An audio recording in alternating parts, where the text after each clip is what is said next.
neighborhood first policy ಅಲ್ವಾ? We have to start from here.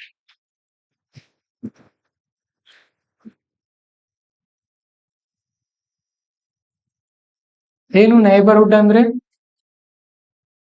ನೆರೆಹೊರೆ.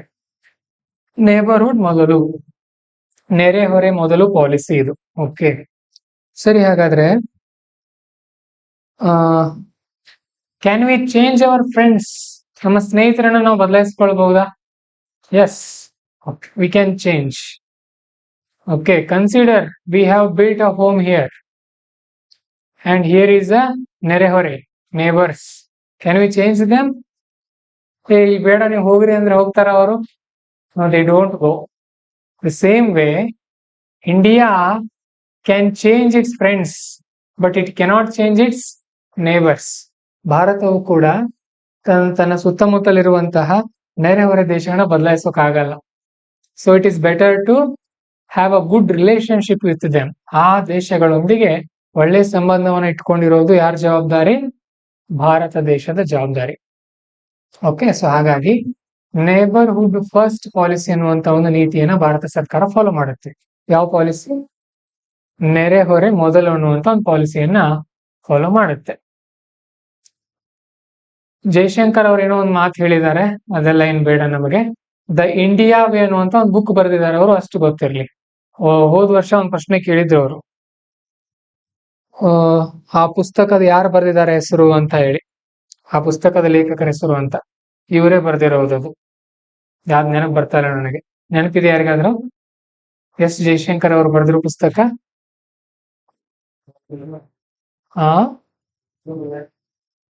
The India ಇದೆ ಇತ್ತಾ? ಓಕೆ, ಸರಿ. ಹಾಗಾದ್ರೆ ನೇಬರ್ಹುಡ್ ಫಸ್ಟ್ ಪಾಲಿಸಿ ಭಾರತದಲ್ಲಿ ಯಾವಾಗ ಆರಂಭ ಆಯಿತು? when it is started first? It was started in 2008. 2008 time ನಲ್ಲಿ ಇದು ಆರಂಭ ಆಗಿತ್ತು.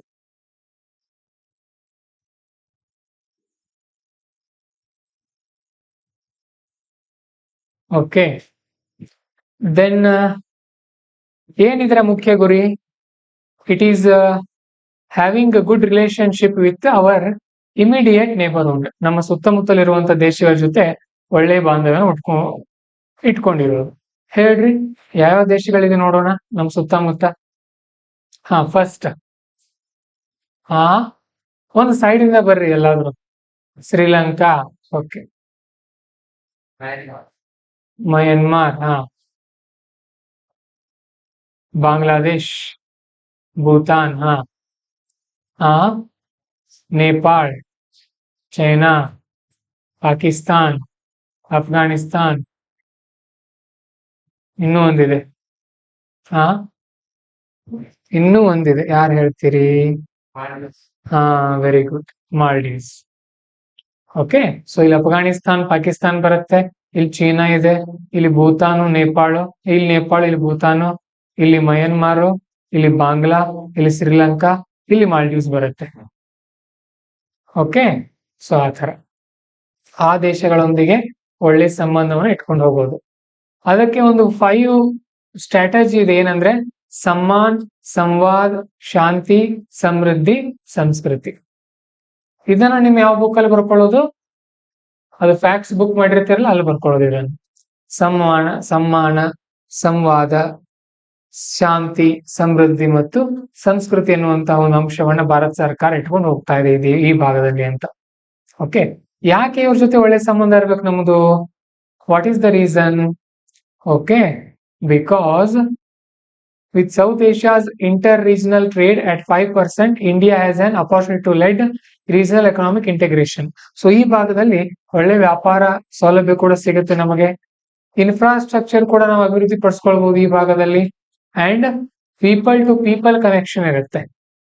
Okay, so people to people connection ಇರೋದ್ರಿಂದ ನಾವು ಅದನ್ನ ಸಾಫ್ಟ್ ಪವರ್ ಆಗಿ ಕೂಡ ಯೂಸ್ ಮಾಡಬಹುದು. ಸಾಫ್ಟ್ ಪವರ್ ಅಂತ ಅಂದ್ರೆ ಏನ್ ಗೊತ್ತಾ? ಕನ್ನಡದಲ್ಲಿ ಅದನ್ನ ಮೃದು ಶಕ್ತಿ ಅಂತ ಬರಿತೀವಿ. ಓಕೆ, ಮೃದು ಶಕ್ತಿ ಅಂತ ಕರಿತೀವಿ. ಏನು ಸಾಫ್ಟ್ ಪವರ್ ಅಂತ ಅಂದ್ರೆ?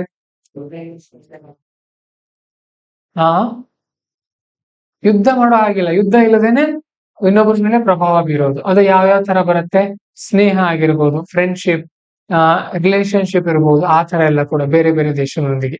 ಓಕೆ, ಕಲ್ಚರ್ ಕೂಡ ಯೂಸ್ ಆಗುತ್ತೆ. ಸ್ಟೇಬಲ್ ಸೌತ್ ಏಷ್ಯಾ, ಇವೆಲ್ಲಾ ದೇಶಗಳೊಂದಿಗೆ ಇಲ್ಲಿ ಸೌತ್ ಏಷ್ಯಾ ಅಂತ ಬಂದ್ರೆ ನಮ್ಮ ಇಂಡಿಯಾ ಪವರ್ಫುಲ್ ಇದೆ, ಇಂಡಿಯಾ ಚೈನಾ ಎಲ್ಲ ಬರುತ್ತೆ ಅಲ್ವಾ. ಸೊ ಇಲ್ಲೆಲ್ಲ ಒಂದು ಸ್ಟೆಬಿಲಿಟಿ ಬೇಕಾಗತ್ತೆ. There should be a stability. ನಾವೇ ಜಗಾಡ್ತಾ ಕೂತ್ರೆ ಪಕ್ಕದಲ್ಲಿರೋ ದೇಶಗಳ ಜೊತೆ ಸ್ಟೆಬಿಲಿಟಿ ಇರಲ್ಲ, ಅವಾಗ there will be no stability. So stability ಇಲ್ಲ ಅಂದ್ರೆ ಏನಾಗುತ್ತೆ, ದೇರ್ ವಿಲ್ ಬಿ ಪ್ರಾಬ್ಲಮ್ ಅಲ್ವಾ, ಆ ಕಾರಣಕ್ಕಾಗಿ. ಸೊ ಕೀ ಆಸ್ಪೆಕ್ಟ್ಸ್ ಏನಿದೆ ಈ ಭಾರತದ neighbour first ಪಾಲಿಸಿಲಿ, Bharat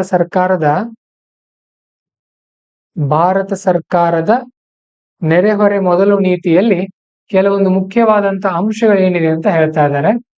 so there is a interdependence. ಏನು ಇಂಟರ್ ಡಿಪೆಂಡೆನ್ಸ್ ಅಂತ ಅಂದ್ರೆ,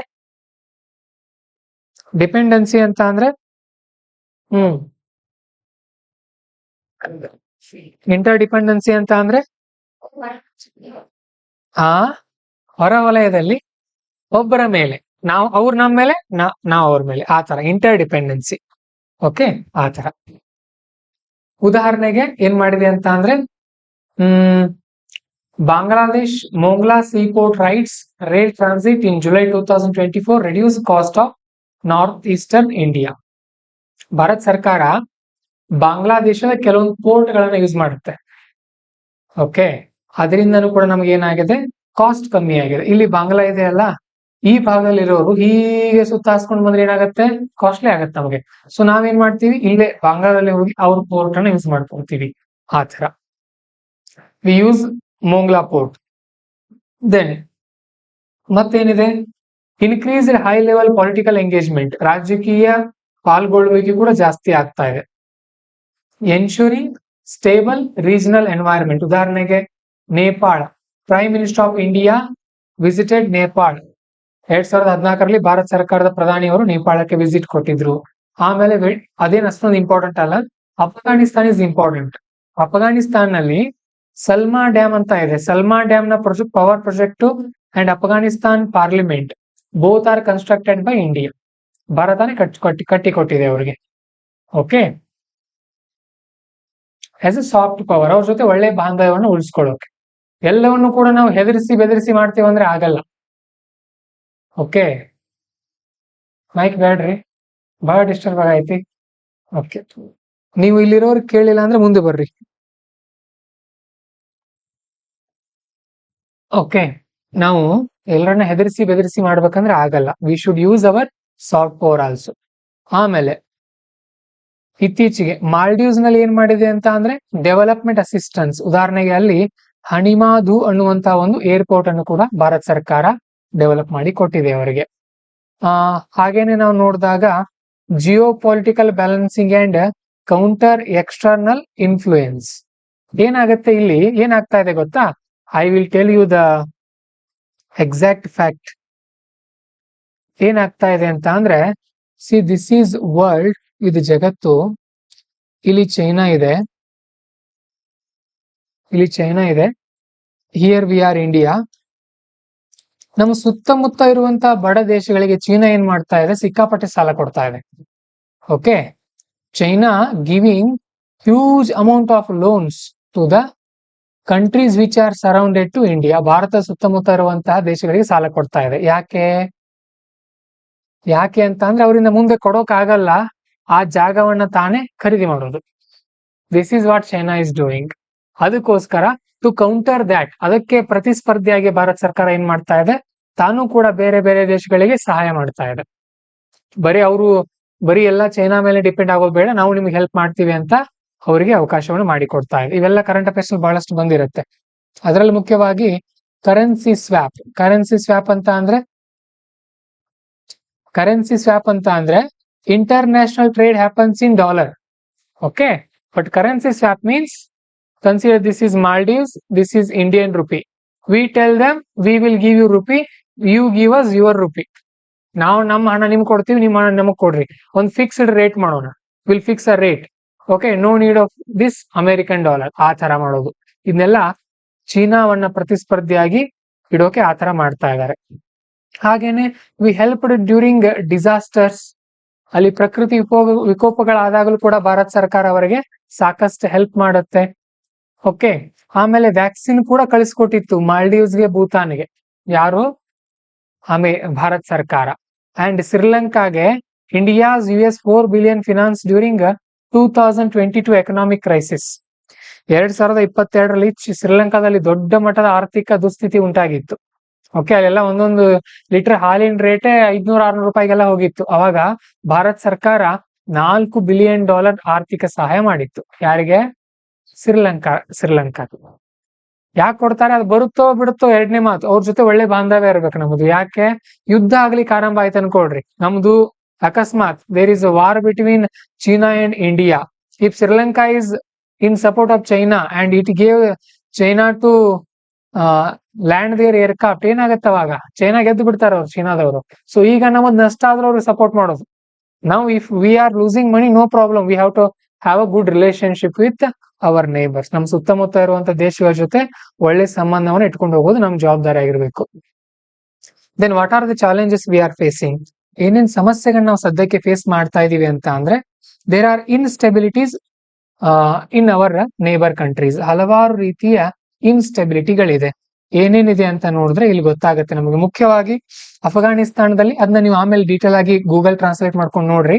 ನಾನು ಸಿಂಪಲ್ ಆಗಿ ಹೇಳ್ತೀನಿ. ಅಫ್ಘಾನಿಸ್ತಾನಲ್ಲಿ ಏನ್ ಪ್ರಾಬ್ಲಮ್ ಆಗಿದೆ ಅಂತ ಅಂದ್ರೆ, ತಾಲಿಬಾನ್ ಆಡಳಿತ ಬಂದಿದೆ. So Taliban means they are not in support of democracy. ಪ್ರಜಾಪ್ರಭುತ್ವ ಅಲ್ಲಿ ಸಪೋರ್ಟ್ ಮಾಡಲ್ಲ ಅವರು. ಅಂಡ್ ಇನ್ ಮಯನ್ಮಾರ್ ನಲ್ಲಿ ಏನಾಗ್ತಾ ಇದೆ? Military coup. ಏನು ಮಿಲಿಟರಿ coup ಅಂತ ಅಂದ್ರೆ, ಅವರು ಪ್ರಜಾಪ್ರಭುತ್ವ ಸರ್ಕಾರವನ್ನ ತೆಗೆದುಹಾಕಿ ಮಿಲಿಟರಿ ಆಡಳಿತವನ್ನ ಮಾಡ್ತಾ ಇದ್ದಾರೆ. ಶ್ರೀಲಂಕಾದಲ್ಲಿ ಏನಾಗ್ತಾ ಇದೆ? ಆರ್ಥಿಕ ಸಮಸ್ಯೆಗಳು. ಮಾಲ್ಡೀವ್ಸ್ ನಲ್ಲಿ ಇತ್ತೀಚೆಗೆ ಅವರು ಚೀನಾ ಕಡೆ ವಾಲ್ತಾ ಇದ್ದಾರೆ. ಆಮೇಲೆ ನೇಪಾಳನಲ್ಲಿ ಏನಾಗ್ತಾ ಇದೆ? ರಾಜಕೀಯ ಅಸ್ಥಿರತೆ. ಮೊನ್ನೆನೆ ಪ್ರತಿಭಟನೆ ಮಾಡ್ತಾ ಇದ್ರು ಅಲ್ಲಿನ ಜನ. In recently around 2 to 3 days back in Nepal there was protest to end democracy and bring that monarchy. ರಾಜಪ್ರಭುತ್ವವನ್ನ ಮತ್ತೆ ತಗೊಂಡ್ ಬನ್ನಿ ಅಂತ ಪ್ರತಿಭಟನೆ ಮಾಡ್ತಾ ಇದ್ರು ಜನ. ಅಂಡ್ ಬಾಂಗ್ಲಾದೇಶ್ ನಲ್ಲಿ ಏನಾಗಿದೆ ನೀವೇ ನೋಡಿದಿರಿ. ಸ್ಟೂಡೆಂಟ್ಸ್ ಅಜಿಟೇಷನ್, ಅಲ್ಲಿರುವಂತ ಸರ್ಕಾರವನ್ನ ತೆಗೆದು ಹಾಕಲಾಗಿದೆ. ಶೇಖ್ ಹಸೀನಾ ಅವರ ಸರ್ಕಾರ ಹೋಗಿದೆ. ಸೊ ಇದನ್ನೆಲ್ಲ ನಾವು ಇಲ್ಲೇ ಓದಿ ನೆನ್ಪಿಟ್ಕೊಳ್ಬೇಕಂತ ಇಲ್ಲ, ನ್ಯೂಸ್ ಪೇಪರ್ ಓದ್ತಾ ಇದ್ರು ಕೂಡ ಗೊತ್ತಿರುತ್ತೆ ನಮಗೆ. ಇದರಿಂದ ಭಾರತದ ಮೇಲೆ ಹೇಗೆ ಪರಿಣಾಮ ಬೀರುತ್ತೆ ಅಂತ ನೀವು ನೋಡ್ಬೋದು ಇಲ್ಲಿ. ಓಕೆ, ನೇಪಾಳನಲ್ಲಿ ಏನಾಗ್ತಾ ಇದೆ? ಇತ್ತೀಚೆಗೆ ಚೈನಾ ಪ್ರಭಾವ ಜಾಸ್ತಿ ಆಗ್ತಾ ಇದೆ. ಓಕೆ, ಇವುಗಳನ್ನ ಆಮೇಲೆ ನೀವು ಹಂತ ಓದ್ಕೊಡ್ರಿ. ನಾನು ಎಷ್ಟು ಹೇಳಿದೀನಿ ಅಷ್ಟು ನೆನ್ಪಿಟ್ಕೊಂಡ್ರು ಕೂಡ ಸಾಕು. It is more than enough. ಸರಿನಾ? ಆನ್ಸರ್ ಬರೆಯೋಕೆ ನಿಮಗೆ ಅಷ್ಟು ಗೊತ್ತಾಗತ್ತೆ. ದೆನ್ ಇತ್ತೀಚೆಗೆ ಏನಾಗ್ತಾ ಇದೆ? ಕೆಲವೊಂದು ಕಡೆ ಭಾರತದ ಬಗ್ಗೆ ನೆಗೆಟಿವ್ ಅಪ್ರೋಚ್ ಅನಿಸ್ತಾ ಇದೆ. Some countries feeling that India is against us. ಉದಾಹರಣೆಗೆ ಇನ್ 2015 ನೇಪಾಳ್ ದೇರ್ ಎಲೆಕ್ಷನ್. 2015ರಲ್ಲಿ ನೇಪಾಳನಲ್ಲಿ ಎಲೆಕ್ಷನ್ ಆಯ್ತು. ಆ ಎಲೆಕ್ಷನ್ ನಲ್ಲಿ ಭಾರತ ಇಂಡೈರೆಕ್ಟ್ ಆಗಿ ಪ್ರಭಾವ ಬೀರಿದೆ ಅಂತ ಅಲ್ಲಿನ ಜನ ತಿಳ್ಕೊಂಡು ನಮ್ಮನ್ನ ಹೇಟ್ ಮಾಡ್ತಾ ಇದ್ದಾರೆ. The people of Nepal thought India influenced our elections, so they started hating us. ಅದಕ್ಕಿಂತ ಮುಂದೆ before that Nepal was a good ally of India. Nepal ಭಾರತದ ಒಂದು ಉತ್ತಮವಾದಂತ ಸ್ನೇಹಿತ ಆಗಿತ್ತು. ಆದ್ರೆ 2015ರಂತ ಹಂತ ಹಂತವಾಗಿ ಅವರ ಸ್ನೇಹ ಕುಸಿತ ಕಾಣ್ತಾ ಇದೆ. ಇದಕ್ಕೆ ಕಾರಣ ಏನು ಅಂತ ಅಂದ್ರೆ, ಇನ್ನು Nepal there is a community called Madhesi community ಅಂತ ಇದೆ. ಅವರು ಅಲ್ಲಿ ಅಲ್ಪಸಂಖ್ಯಾತರು. They are minorities there. India supports them. ಅವರಿಗೆ ಭಾರತ ಸರ್ಕಾರ ಸಪೋರ್ಟ್ ಮಾಡುತ್ತೆ. ಅದನ್ನ ನೋಡಿ ನೇಪಾಳ್ನವರು ನಮ್ಮನ್ನ ವಿರೋಧ ಮಾಡ್ತಾ ಇದ್ದಾರೆ. India support Madhesi community in Nepal, so that is why Nepal people thinking India is against us. ಈ ತರ ಎಲ್ಲ ಜಾಗತಿಕ ಮಟ್ಟದಲ್ಲಿ ಸಮಸ್ಯೆಗಳಾಗ್ತಾ ಇರುತ್ತೆ. Then there are slow project implementations. ಏನಾಗುತ್ತೆ? ಹಲವಾರು ರೀತಿಯ ಪ್ರಾಜೆಕ್ಟ್ ಗಳಿಗೆ ಸರ್ಕಾರ ಇನ್ವೆಸ್ಟ್ಮೆಂಟ್ ಕೊಟ್ಟಿರುತ್ತೆ, ಭಾರತ ಸರ್ಕಾರ ಕೊಟ್ಟಿರುತ್ತೆ ಹಣ, ಬಟ್ ಅದು ಇಂಪ್ಲಿಮೆಂಟೇಷನ್ ಸರಿಯಾಗಿ ಆಗ್ತಾ ಇರಲ್ಲ. Then unresolved disputes. ಹಲವಾರು ಡಿಸ್ಪ್ಯೂಟ್ಸ್ ಇರುತ್ತೆ, ವಾದ ವಿವಾದಗಳು. For example, Teesta river water dispute. It is between India and Bangladesh. And there is a dispute between Sri Lanka and India for illegal fishing. ಇವೆಲ್ಲ ಬೇಸಿಕ್, ಇವೆಲ್ಲ ನಿಮ್ಗೆ ಗೊತ್ತಿರಲೇಬೇಕು. And there is a dispute between Kalapani India and Nepal. Kalapani ಏನದು? ಯಾರು ಹೇಳ್ತೀರಿ? ಇಟ್ಸ್ ಅ ಪ್ಲೇಸ್, ಒಂದು ಪ್ರದೇಶ ಅದು. ನೇಪಾಳ್ನವ್ರು ಏನಂತಾರೆ? Nepal government says Kalapani is ours, ನಮ್ ಭೂಮಿ. India says no, it is ours. ಇಲ್ಲಿ ಏನಾಗತ್ತೆ? ಶ್ರೀಲಂಕಾದಲ್ಲಿ this is Indian land. Okay, this is Sri Lanka. Here huge amount of fish is there. ಸಿಕ್ಕಾಪಟ್ಟೆ ಫಿಶ್ ಗಳಿದೆ. ನೀರಿನಲ್ಲಿ ಬೌಂಡ್ರಿ ಗೊತ್ತಾಗತ್ತೆ ಯಾರಿಗಾದ್ರೂ? Okay, some time what happens, these Tamil fishermen they cross this international water line without unknowingly. ಗೊತ್ತಿಲ್ಲೇನೆ ದಾಟಿ ಬಿಡ್ತಾರ ಅವ್ರು ಪಾಪ. ಅವಾಗ ಇವ್ರು ಏನ್ ಮಾಡ್ತಾರೆ, ದೇ ವಿಲ್ ಅರೆಸ್ಟ್ ಅಸ್. ಅವ್ರು ಅರೆಸ್ಟ್ ಮಾಡ್ಬಿಡ್ತಾರೆ. ಈ ತರ ಬಹಳಷ್ಟು ಸಮಸ್ಯೆ ಆಗ್ತಾ ಇರತ್ತೆ. ಆಮೇಲೆ ಬಾಂಗ್ಲಾದೇಶನಲ್ಲಿ ತೀಸ್ತಾ ನದಿ ಸಮಸ್ಯೆ. ಇವೆಲ್ಲ ಬೇಸಿಕ್ ಪ್ರಶ್ನೆಗಳು ಇಷ್ಟೇ ಬರುತ್ತೆ. ಇದಕ್ಕಿಂತ ಡೀಪಾ ಹೋಗಲ್ಲ UPSC. ನಿಮ್ಗೆ ಕಾಮನ್ ಸೆನ್ಸ್ ಇಂಟರ್ವ್ಯೂ ನಲ್ಲಿ ಕೇಳಿದಾಗ, ಸೊ ಕೇಳ್ತಾರೆ, ನಾಳೆ ಇಂಟರ್ವ್ಯೂ ಹೋಗಿ ಕೂತಿರ್ತೀರಿ, so tell me about India's neighbourhood first policy. ನೀವ್ ಹೇಳ್ತೀರಿ, sir neighbourhood is very important, ತುಂಬಾ ಮುಖ್ಯ, because we can change our friends but we can't change our neighbourhoods. So India is trying to have a good relationship with neighbours. ಭಾರತ ತನ್ನ ನೇಬರ್ಗಳ ಜೊತೆ ಒಳ್ಳೆ ಸಂಬಂಧವನ್ನು ಇಟ್ಕೊಳ್ಳೋಕೆ ಪ್ರಯತ್ನ ಪಡ್ತಾ ಇದೆ. That is why it constructed parliament in Afghanistan. It helped to construct in parliament in Afghanistan. And ಮತ್ತೇನೇನ್ ಮಾಡ್ತು, ಸಲ್ಮಾ ಡ್ಯಾಮ್, ಮತ್ತೆ it gave asylum to the it gave refuge to the Sheikh Hasina, Bangladeshi prime minister. ಮತ್ತೆ it gave around $4 billion to Sri Lanka in 2022. ಇವೆಲ್ಲ positive. ಇನ್ನು negative ಹೇಗೆ ಹೇಳೋದು ಇದನ್ನೇ? But there are some issues in between the neighbours and us. For example, there is a Teesta water dispute between India and Bangladesh. ಭಾರತ ಮತ್ತು ಬಾಂಗ್ಲಾದೇಶ ನಡುವೆ ತೀಸ್ತಾ ನದಿ ವಿವಾದ ಇದೆ. And there are some fishermen issues between Sri Lanka and us. And there is a problem with respect to ಇನ್ನೊಂದು ಯಾವುದು, ಜೋರಾಗಿ ಹೇಳ್ರಿ. Nepal and us on Kalapani. And ಚೀನಾದಂತೂ ಗೊತ್ತೇ ಇದೆ ನಮಗೆ, ಪ್ರತಿ ವರ್ಷ ಚೀನಾದಂತೂ ಗಡಿ ವಿವಾದ ಇರುತ್ತೆ. ಅದು ಕೂಡ ಬರಿಬಹುದು. ಇಷ್ಟೇ, ಈಸಿ ಇದೆ. ಬಟ್ ನೀವು ನೆನಪಿಟ್ಟುಕೊಂಡು ಅದನ್ನ ಹೇಗೆ ಬರೀತೀರಿ ಅನ್ನೋದು ಇಂಪಾರ್ಟೆಂಟ್. ಯಾವ ಪದಗಳನ್ನ ಹಾಕ್ತಿರಿ. ಒಬ್ಬ ಕಾನ್ಸ್ಟೇಬಲ್ ಎಕ್ಸಾಮ್ ಬರೆಯೋ ವಿದ್ಯಾರ್ಥಿಗಳು UPSC ಬರೆಯೋಗೂ ವ್ಯತ್ಯಾಸ ಇರುತ್ತೆ. ಅವ್ರು ಬಳಸೋ ಪದಗಳಿಗೂ ನೀವು ಬಳಸೋ ಪದಗಳಿಗೂ ವ್ಯತ್ಯಾಸ ಇರುತ್ತೆ. You should use a sophisticated words. Okay, ಇವನ್ನೇ ಓದೋದು. You don't get sophisticated words here and there, you will get in here itself, ಅಲ್ವಾ? And there is lack of coordination within India.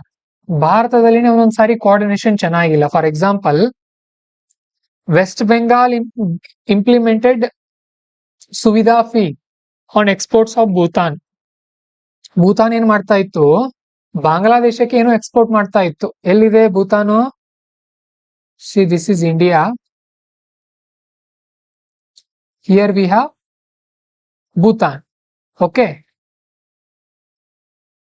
Here we have Bangladesh.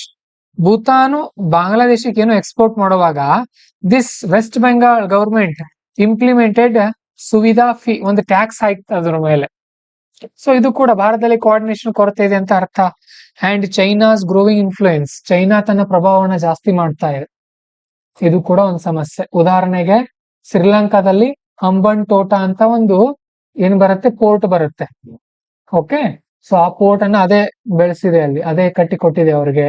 ಆಮೇಲೆ ನೇಪಾಳ ಮತ್ತು ಬಾಂಗ್ಲಾದೇಶಗಳು BRI ನ ಒಂದು part ಆಗಿವೆ. They are the part of BRI.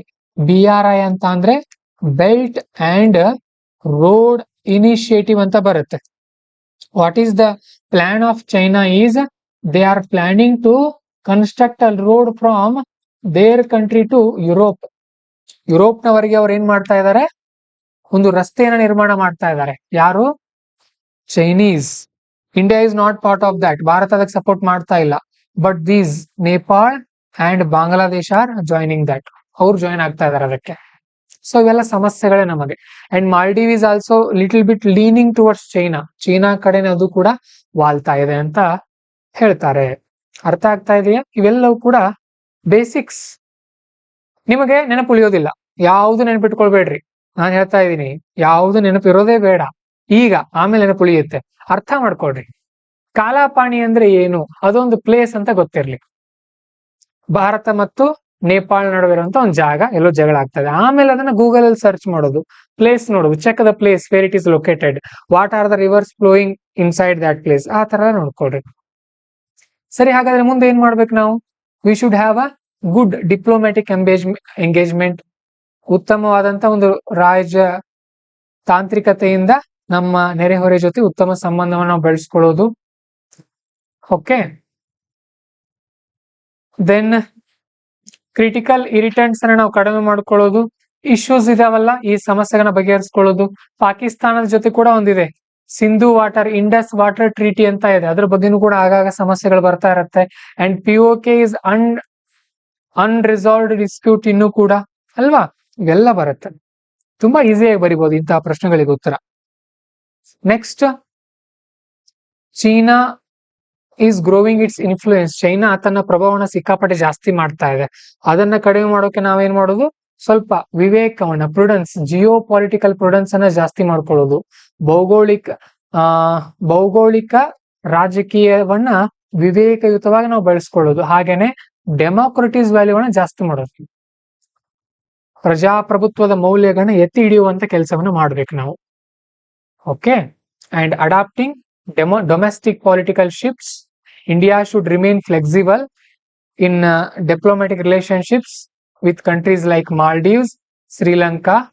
Okay, ಇಲ್ಲೆಲ್ಲ ನಾವೇನ್ ಮಾಡ್ಬೇಕು ಅಂತ ಅಂದ್ರೆ ಉತ್ತಮವಾದಂತ ಬಾಂಧವ್ಯ ಬೆಳೆಸ್ಕೊಳ್ಬೇಕು ಅಂತ ಹೇಳ್ತಾ ಇದ್ರು ಅಷ್ಟೇ. ಅರ್ಥ ಆಯ್ತಾ ಇದು? ಸೊ ಏನ್ ಹೇಳ್ತೀರಿ ಸರಳವಾಗಿ? ನೇಬರ್ಹುಡ್ ಪಾಲಿಸಿ ಅಂತ ಕೇಳ್ಬಿಟ್ರೆ ಏನಾದ್ರು ಒಂದು ಪ್ರಶ್ನೆ ಬಂತಂದ್ರೆ ಆರಾಮಾಗಿ ಬರೀಬಹುದಲ್ವಾ ನೀವೀಗ? You can write a simple answer for this. Draw diagram. GS ನಲ್ಲಿ ಫಸ್ಟ್ ನೇಬರ್ಹುಡ್ ಫಸ್ಟ್ ಪಾಲಿಸಿ ಅಂತ ಅಂದ್ರೆ ಏನ್ ಆನ್ಸರ್ ಬರೀತೀರಿ? ಫಸ್ಟ್ ಅದೇ ಕೋಟ್ ಬರೀರಿ, ಏನು ಕನ್ನಡದಲ್ಲಿ. ನಾವು ನಮ್ಮ ಸ್ನೇಹಿತರನ್ನ ಬದಲಾಯಿಸಬಹುದೇ ಹೊರತು ನೆರೆಹೊರೆಯನ್ನು ಬದಲಾಯಿಸಕ್ಕಾಗಲ್ಲವೆಂದು ಅಟಲ್ ಬಿಹಾರಿ ವಾಜಪೇಯಿ ಅವರು ಹೇಳಿದ್ರು. ಅವರು ಹೇಳಿದ ಮಾತದು. Okay, we can change our friends but we can't change our neighbours, said by Atal Bihari Vajpayee. So India's neighbours ಅಂತ ಬರೆದು ಮ್ಯಾಪ್ ಬರೀರಿ. ಅದನ್ನ ಮ್ಯಾಪ್ ಬರೆದು ಸುತ್ತಮುತ್ತ ದೇಶಗಳನ್ನ ಗುರುತಿಸಿ ಕೆಳಗಡೆ what are the key aspects with our neighbours, ನಮ್ಮ ನೆರೆಹೊರೆಯವರಿಗೆ ಹೊಂದಿರುವಂತ ಭಾರತ ಸಂಬಂಧಗಳು. ಆಮೇಲೆ ಸದ್ಯದ ಕೆಲವು ಸವಾಲುಗಳು. ಓಕೆ, ಸದ್ಯಕ್ಕೆ ಏನೇನ್ ಭಾರತ ಸಹಾಯ ಮಾಡಿತ್ತು, ಸವಾಲುಗಳು, ಪಾಸಿಟಿವ್ ಇಲ್ಲಿವರೆಗೂ ಆಗಿರುವಂತ ಸವಾಲು, and challenges what we are facing today. ಆಮೇಲೆ what are the way forward, ಮುಂದೆ ಏನೇನು ಮಾಡ್ಬೇಕಾಗಿದೆ ಇಷ್ಟ. Very simple question. ಇದಕ್ಕೇನು PhD ಮಾಡಿ ಬರೋ ಅಗತ್ಯ ಇಲ್ಲ. ಅರ್ಥ ಆಯ್ತಾ? ಎಸ್ ಅಂತ ಹೇಳ್ರಿ ಒಂದ್ಸಾರಿ, ಜೋರಾಗಿ ಹೇಳ್ರಿ. ಇವ್ರು ಬಸವರಾಜ್ ಹೇಳ್ರಿ. Very good, simple. Next, triangular partnership ಅಂತ ಇದೆ. So recent report by OECD. ಇದಕ್ಕಿಂತ ಮುಂಚೆ ಒಂದು ಹೋಮ್ವರ್ಕ್ ಕೊಟ್ಟಿದ್ದೀನಿ ನಾನೇನು ಶಬಾಜ್, ಏನ್ ಕೊಟ್ಟಿದ್ದೀನಿ ಹೋಮ್ವರ್ಕ್? ಅಲ್ಲ, ಅದು ನಿನ್ನೆ, ಅದು ಮೊನ್ನೆ ಆಗಿಂದಾಯ್ತು. ಇವತ್ತು ಒಂದು ಕೊಟ್ಟಿದ್ದೀನಿ. ಬರ್ಕೊಳ್ರಿ ಹೋಮ್ವರ್ಕ್. ಇವತ್ತು ಇನ್ನೂ ಒಂದು OECD ಬಗ್ಗೆ ಸ್ವಲ್ಪ ನೋಡ್ಕೊಂಡ್ ಬರ್ರಿ. ನಿಮಗೆ ಎಲ್ಲೂ ಏನ್ ಡಿಫಿಕಲ್ಟ್ ಇಲ್ಲ. ಏನ್ ಮಾಡೋದು ಗೊತ್ತಾ, ನಿಮ್ ಮೊಬೈಲ್ ಇರುತ್ತೆ, ಮೊಬೈಲ್ ಅಲ್ಲಿ ChatGPT, DeepSeek ಅಥವಾ ಯಾವುದು Co-Pilot ಅಲ್ಲಿ ಹೋಗೋದು, ಏನ್ ಹೊಡಿಯೋದು,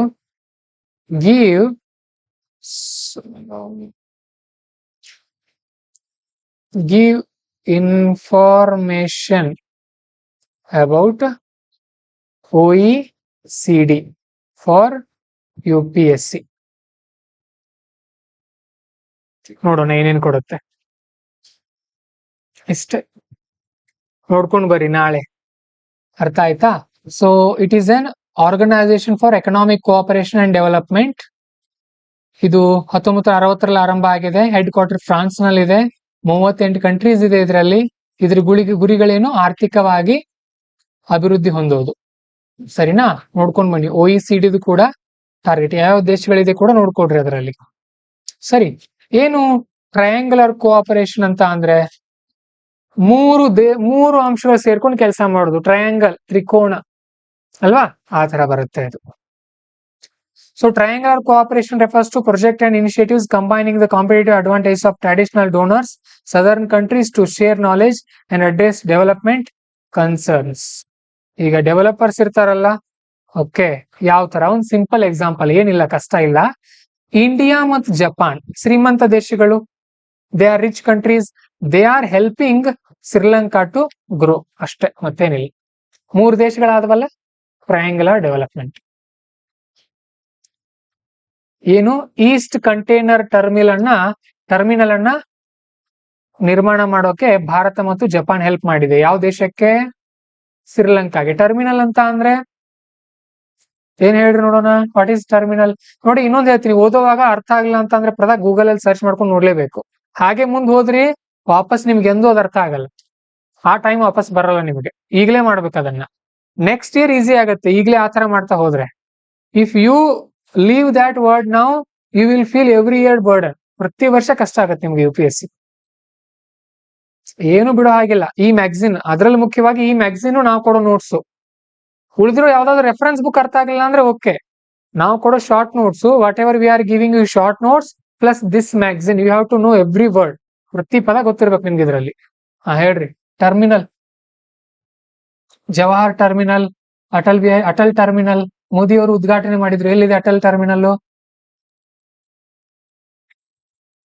ಯಾವ ರಾಜ್ಯದಲ್ಲಿದೆ ಅಟಲ್ ಟರ್ಮಿನಲ್? ಆನ್ಲೈನ್ ಅವ್ರಿಗೆ ಯಾರಿಗೆ ಗೊತ್ತಿದೆ?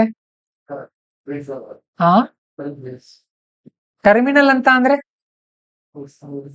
ಗುಡ್ಡದ ನಡುವೆ ಒಂದು ತಗ್ಗಿರುತ್ತಲ್ಲ, ಟರ್ಮಿನಲ್ ಅಂತೀವಲ್ಲ ಅದಕ್ಕೆ. ಜಮ್ಮು ಕಾಶ್ಮೀರ್ನಲ್ಲಿ. ಅದೇ ಟರ್ಮಿನಲ್ ಅಂತ ಅಂದ್ರೆ.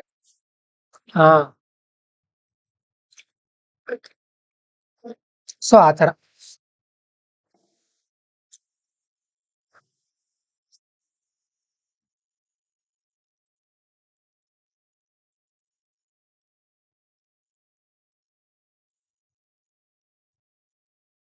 ಸುರಂಗ, ವೆರಿ ಗುಡ್. ನೋಡ್ರಿ ಪದ ಹೇಗಿದೆ ಕನ್ನಡದಲ್ಲಿ, ಸುರಂಗ ಮಾರ್ಗ.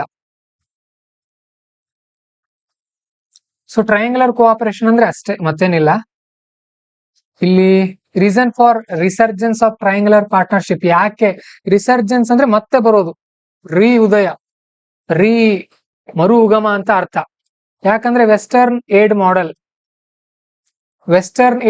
Is now failed. ಏನು ವೆಸ್ಟರ್ನ್ ಏಡ್ ಮಾಡೆಲ್ ಅಂದ್ರೆ? See, you have to think word by word. Aid ಅಂದ್ರೆ ಅನುದಾನ, ಸಹಾಯಧನ. ವೆಸ್ಟರ್ನ್ ಅಂದ್ರೆ ಪಾಶ್ಚಿಮಾತ್ಯ. ಮೊದಲು ವಿದೇಶಿಯವರು ಸಾಲ ಕೊಡ್ತಾ ಇದ್ರು, ಅವರು ಪಾಶ್ಚಿಮಾತ್ಯ ರಾಷ್ಟ್ರಗಳು. ಈಗ ಅವ್ರು ಕೊಡ್ತಾ ಇಲ್ಲ. So now we have to help poor countries. Okay. ಆಮೇಲೆ ಚೈನಾ, ಇಂಡಿಯಾ, ಬ್ರೆಜಿಲ್ ಇವ್ರು ದೇಣಿಗೆ ಕೊಡ್ತಾ ಇದಾರೆ. ಈಗ ಚೈನಾ ಇನ್ಫ್ಲೂಯೆನ್ಸ್ ಜಾಸ್ತಿ ಆಗ್ತಾ ಇದೆ, ಅದನ್ನ ಕಂಟ್ರೋಲ್ ಮಾಡ್ಬೇಕು ನಾವು. ನೋಡ್ರಿ, ಪ್ರತಿ ಮ್ಯಾಗ್ಝಿನ್ ಅಲ್ಲಿ ಕೂಡ ಚೈನಾದ್ ಇದ್ದದ್ದೇ, ನೆನ್ಪಿಟ್ಕೊಂಡ್ಬಿಡ್ರಿ. Remember this. In every monthly magazine we will have China, because China is so much powerful ನಾವು. ಸಿಕ್ಕಾಪಟ್ಟೆ ಪವರ್ಫುಲ್ ಆಗಿದೆ. They are very rich. Okay, they are second number in rich countries. First USA, second China, third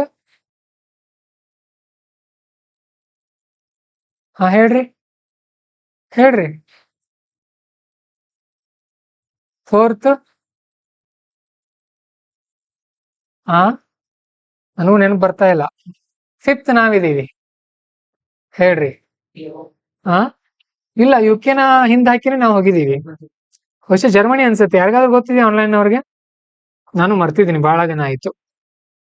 ಇವು ಗೊತ್ತಿರ್ಬೇಕು ನಮಗೆ. Okay, basic ಇವೆಲ್ಲ monthly magazine ಅಲ್ಲಿ ಬರುತ್ತೆ. Online ಅವ್ರು ಯಾರು ಗೊತ್ತಿದೆ? ಇಲ್ಲಿ ಯಾವ್ದು ಬರುತ್ತೆ, ಫ್ರಾನ್ಸೋ ಜರ್ಮನಿನೋ? ಜರ್ಮನಿ ಪಕ್ಕ. ನೋಡ್ರಿ, ಜಪಾನ್ ಎಷ್ಟಿದೆ? What is the size of Japan? ಇಷ್ಟಿದೆ ಅದು. ಶ್ರೀಮಂತಿಕೆ ನೋಡ್ರಿ ಅವ್ರದ್ದು ಎಲ್ಲಿದ್ದಾರೆ ಅವರು, ಅಲ್ವಾ? Their hard work. ಯಾಕೆ ಹೇಳ್ರಿ ಜಪಾನ್ ಅಷ್ಟು ಬೆಳೀತು? Why Japan grown that much? Why they are so much rich? ಗೊತ್ತಾ ನಿಮ್ಗೆ? ಹೇಳ್ರಿ ನೋಡ, ಏನ್ ರೀಸನ್ ಇದಿರ್ಬೋದು? ಇನ್ನೊಂದು ಪ್ರಶ್ನೆ ಕೇಳ್ತೀನಿ. Japan has its own army? Japan don't have its own army, ಗೊತ್ತಿರ್ಲಿ. ಹಾ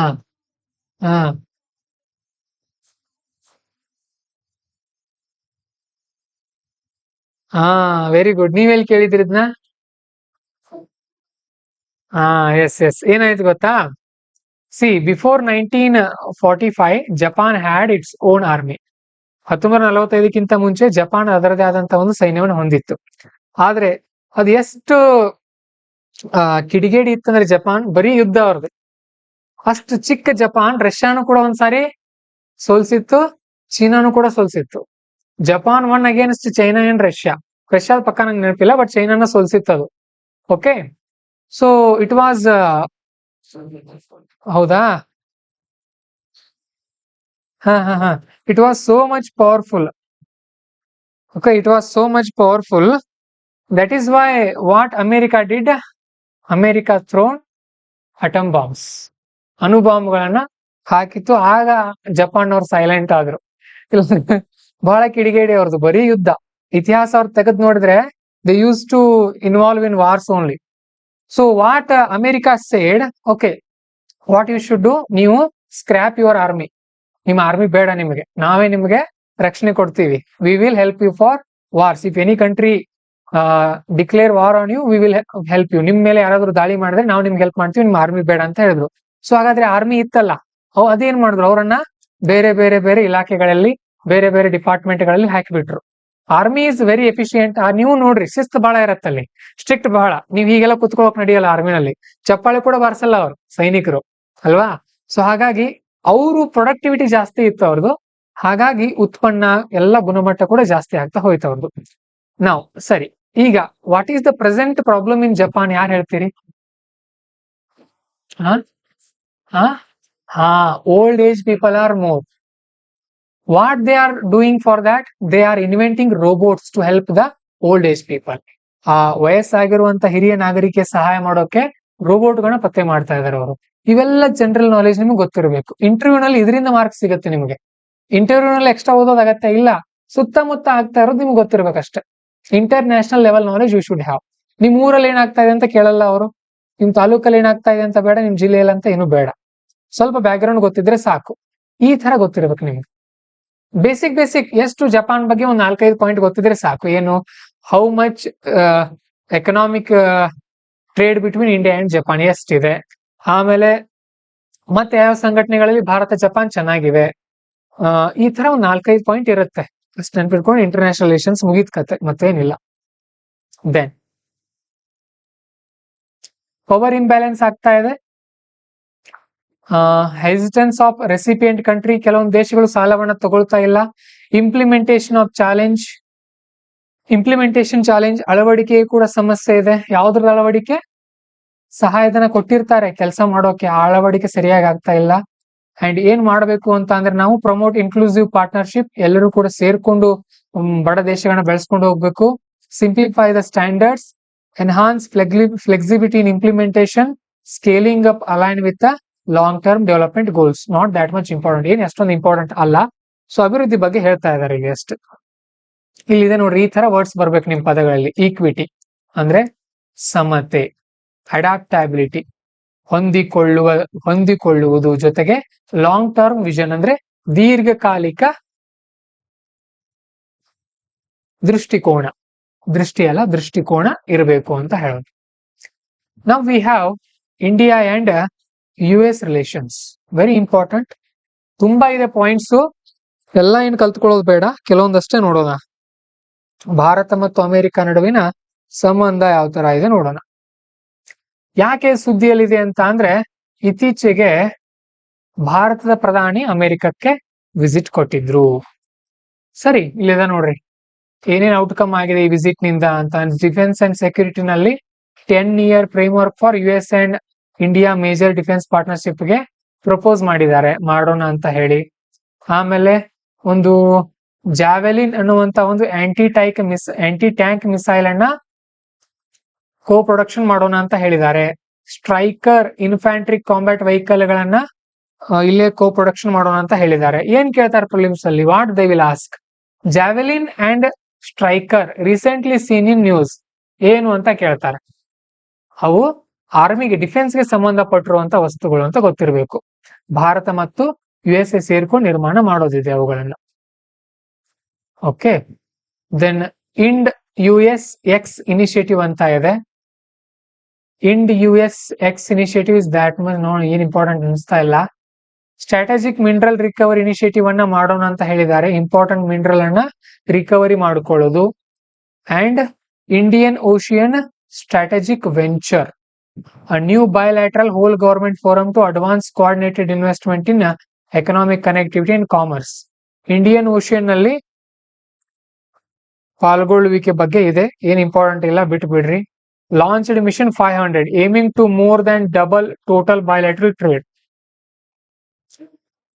ಬಯಲಾಟ್ರಲ್ ಟ್ರೇಡ್ ಅಂತ ಅಂದ್ರೆ ನಮ್ ಇಬ್ಬರ ನಡುವೆ ಇರುವಂತ ವ್ಯಾಪಾರ, ಅದನ್ನ ಡಬಲ್ ಮಾಡೋ ಟಾರ್ಗೆಟ್ ಇಟ್ಕೊಂಡಿದ್ದಾರೆ 2030ಕ್ಕೆ. ಸ್ವಲ್ಪ ಮ್ಯಾಪ್ ನೋಡೋಣ, ಇಲ್ಲಿದೆ USA. ಇದೆಲ್ಲ ನೋಡ್ರಿ, ಇದು ಅಮೆರಿಕಾಗೆ ಸಂಬಂಧಪಟ್ಟಿರೋದು, ಇದು ಅಮೆರಿಕಾಗೆ ಸಂಬಂಧಪಟ್ಟಿರೋದು. This is Canada, this is Mexico. Okay, ಇಲ್ಲಿ ಕೆರಿಬಿಯನ್ ಸಿ ಅಂತ ಬರುತ್ತೆ, ಇದು ಕೆರಿಬಿಯನ್ ಸಿ. ಇಲ್ಲಿ ಪನಾಮಾ ಕ್ಯಾನಲ್ ಅವೆಲ್ಲ ಬರುತ್ತೆ ಅಲ್ಲಿ. ಇದು ಗ್ರೀನ್ಲ್ಯಾಂಡ್, ಇದು ಗ್ರೀನ್ಲ್ಯಾಂಡ್ ಅಲ್ಲಿ ಯಾವ ಕಲರ್ ಇದೆ? ಗ್ರೀನ್ಲ್ಯಾಂಡ್ ಯಾವ ಕಲರ್ ಇದೆ? ವೈಟ್ ಕಲರ್ ಇದೆ ಅಲ್ವಾ? ಐಲ್ಯಾಂಡ್ ಯಾವ ಕಲರ್ ಇದೆ? ಗ್ರೀನ್ ಕಲರ್ ಇದೆ, ನೆನ್ಪಿಟ್ಕೊಡ್ರಿ. ಐಲ್ಯಾಂಡ್ ಅಂಡ್ ಗ್ರೀನ್ಲ್ಯಾಂಡ್, ಸರಿನಾ? ಈ ಕಡೆ ಪೆಸಿಫಿಕ್ ಓಷಿಯನ್ ಬರುತ್ತೆ, ಈ ಕಡೆ ಯಾವ ಓಷಿಯನ್ ಬರುತ್ತೆ? ಯಾವ ಓಷಿಯನ್ ಬರುತ್ತೆ? ಅಟ್ಲಾಂಟಿಕ್. ಅಟ್ಲಾಂಟಿಕ್ ಓಷಿಯನ್ ಮೇಲೆ ಇದನ್ನ ಅನ್ಕೊಡ್ರಿ. ಹಾ, ಇದು ಭೂಮಿ ಅನ್ಕೊಂಡ್ರೆ ಇಲ್ಲಿ ಮೇಲೆ ಆರ್ಕ್ಟಿಕ್ ಓಷಿಯನ್ ಬರುತ್ತೆ, ಇಲ್ಲಿ ಕೆಳಗಡೆ ಅಂಟಾರ್ಕ್ಟಿಕಾ ಅಲ್ವಾ? ಹಾ, ಈ ಕಡೆ ಅಟ್ಲಾಂಟಿಕ್ ಪಕ್ಕದಲ್ಲಿ ಆ ಕಡೆ ಕೆಳಗಡೆ ಇಂಡಿಯನ್ ಓಷನ್ ಇರುತ್ತೆ. ಈ ತರ ನೋಡ್ರಿ, ಅವನ್ನೆಲ್ಲ 5 ಈ ಮಹಾಸಾಗರಗಳು ಎಷ್ಟಿವೆ? How many oceans are there? 7 ಏನ 5? 5 ಅಲ್ವಾ? 1 2 3 4 5, ಓನ್ಲಿ 5, 5 ಇದೆ. ಸರಿನಾ? ಅವೆಲ್ಲ ಮ್ಯಾಪ್ ಅಲ್ಲಿ ನೋಡ್ಕೊಳ್ಬೇಕು ನೀವು. ಅದು ಕೂಡ ಒಂದ್ ಲಿಸ್ಟ್ ಮಾಡಿ ಹೇಳ್ತೀನಿ, ಒಂದು ಹೋಮ್ವರ್ಕ್ ದಿನ ಮುಂದೆ. ಆಗಾಗ ಹೋಮ್ವರ್ಕ್ ಕೊಡ್ತಾ ಇರ್ತೀನಿ ನಾನು, ಅಂದ್ರೆ ನೆನಪಿಳಿಯೋದು ನಿಮಗೆಲ್ಲ. ಬಿಮ್ಸ್ಟೆಕ್, OECD ಅಂಡ್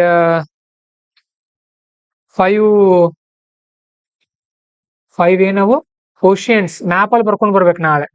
ಹೇಗಾದ್ರೂ ಇರ್ಲಿ, ಡೋಂಟ್ ಯೂಸ್ ಸ್ಕೇಲ್ ಯೂಸ್ ಮಾಡೋ ಹಾಗಿಲ್ಲ. ಡೋಂಟ್ ಯೂಸ್ ಪೆನ್ಸಿಲ್ ಯೂಸ್ ಮಾಡೋ ಹಾಗಿಲ್ಲ, ಪೆನ್ನೇ ಇರಬೇಕು. ಓಕೆ, ಅದ್ ಹೇಗಾದ್ರೂ ಇರ್ಲಿ, ಕೈಯಿಂದಾನೇ ಬರೀರಿ. ಸರಿ, ಏನೇನಿದೆ ಇವ್ರದ್ದು? ಭಾರತ ಮತ್ತು ಅಮೆರಿಕ ನಡುವಿನ ಸಂಬಂಧದ ಮಹತ್ವ ನೋಡೋಣ. ರೋಬಸ್ಟ್ ಅಂದ್ರೆ ಸದೃಢ ಸಂಬಂಧ. ಮೊದಲನೇದಾಗಿ ತುಂಬಾ ಎಕನಾಮಿಕ್ ಅಪಾರ್ಚುನಿಟಿ ಇದೆ. We have a good economic opportunity because USA is the top most merchandise export destination for India. ಏನ್ ಈ ಪದದ ಅರ್ಥ? ಯಾರು ಹೇಳ್ತೀರಿ? Vibhavari, try to decode this line. Try to decode it. USA is the topmost merchandise export destination for India.